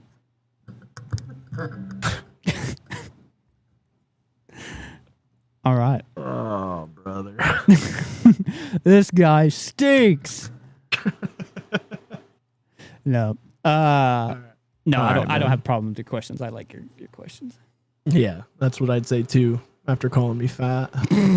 No, I'll just keep calling you fat. No, genuinely, no. It adds to it. But I have to keep along with the James and Ryan theme of trash talking every fucking thing that we do. People are gonna think we hate each other. It genuinely, with the amount that we just like trash talk each other and then just go about our day. You know what I mean? Like, I'm surprised people It is a strange dynamic though, you know. Well, Because I'm a big trash talker. I mean, you hear me in the Discord chat. I'm talking shit to everybody constantly. I think That's just my love language. I think that's because, like, I mean, one, we've known each other for so fucking long, and like we both do it. You know what I mean? And that we've talked about this every time, but like we just inherently know right off the rip, like we don't, unless if we say something like kind of tough, sometimes way out of pocket. we'll Yeah, take way a out of second pocket. and be like, I was just playing. You know what I mean? Just to make sure the Yeah, other one dude, knows. no, that reminds the very first time you called me fat to my face, Yeah. you looked at me like, no, just judge it. I was Yeah. like, dude, no, it's funny as shit. Yeah, because that's something I don't like doing. I don't like, even though it is a joke. Well, yeah, I mean, like for hitting- friends don't want to fat shame friends. I understand that, but Well, also, like, no, because let's say, I don't know. you said, give me the cookies back, Tubby, bro. It doesn't get, that is the most desensitive joke. That was Like, fucking funny. It was hilarious.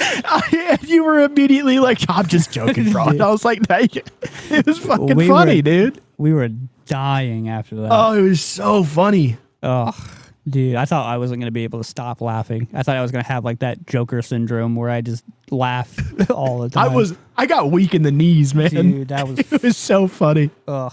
Give me the fucking cookies back, Tubby. Yeah, because you're about to eat the only ones of them. I only had 4 of them, bro. You were being exaggerant. 4 of them for you is like 2 for me. Okay. I don't know. I'm trying to. I got a big. big mouth, man. But yeah, no, I think it's just because like we know that we're just fucking with each other, and that and like also I think I've said it before too. We're not big ass fucking pussies. Yeah. So we can we can say shit to each other and not get offended. Big ass. Yeah. We're getting TikTok banned for sure. I mean, there's only other like that was like the only way I could put it. Is just that. It's just that. You know what I mean? That's fucking pussy. because if you get a fit like, and this is for anybody that comes back and watches this, and this definitely needs to be made into a TikTok for sure. But like if you get offended by stuff, like by people say like, grow up. It's just grow up. Like shut up. And people's opinions of you shouldn't matter that much, dude. Tuck your lips away and fucking go away.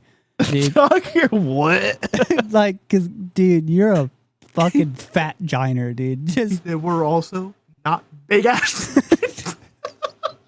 oh man, cause I can't Oh my stand it. I God, can't. crying, man. man. A lot about me's coming out. I just can't stand people that just get offended for no fucking reason. Like, just stop. Oh, brother, that's funny. Well, he called me a big stinky. Like, oh, shut up, dude. Do you stink? You know what I mean? That's my first question. Yeah, I mean, if it's your prerogative to be stinky, then why do you care?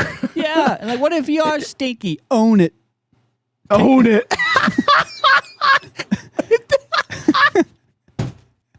Own it. Own it. Oh, shit. And if you are stinky, own it. Oh my God.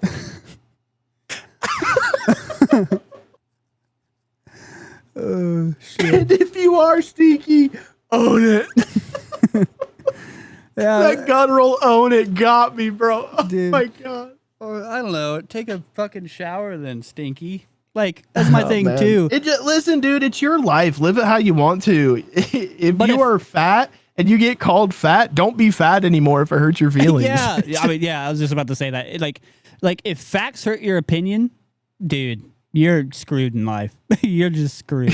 I'm gonna tell Wild you that. word, I'm gonna tell you dude. that one for free right now. You are the product of your own unhappiness. If you're unhappy, fix it. 100%. If like that's my Fix thing. your If- situation. if you are in fact a tubby out here eating all the cookies and you get offended by it, then own it. own it. Own it. Oh my god. But yeah. Yeah, all that jazz. Yeah. All right, dude. My ears are hurting and I'm crying. I need to fix myself. All right. Well, thank you all for coming and hanging out and watching it and being a part of that. Definitely making that bit into a TikTok. That's for sure. Oh, brother. You're gonna have to make sure you bleep out me You saying the have P to bleep word. out. Yeah. But Own it. own it. That is 2 hours and like 27 odd minutes where that happened, just so you know. I'll remember. It's gonna be hard to forget. Yeah, it's near the end of it. We also need to make a TikTok of the monkey from that other one. You have to remind me which that one is. Yeah, it was from the Harry Potter one, like 9 minutes into it, like right as we okay. started, because we started Yeah. it. We started it with the monkey and the camera. Like, hey guys, because I think we started it with me being like, "Well, don't be loud now. We have a new guest on the show." I might scare him. All right. Geez. All right, get everybody. me out of here. Yep. Thank you guys for coming and hanging out. Make sure you go hit all those links and everything in the bio and everything. But We love you. Yep. Smell you later. Stinky. Stinky.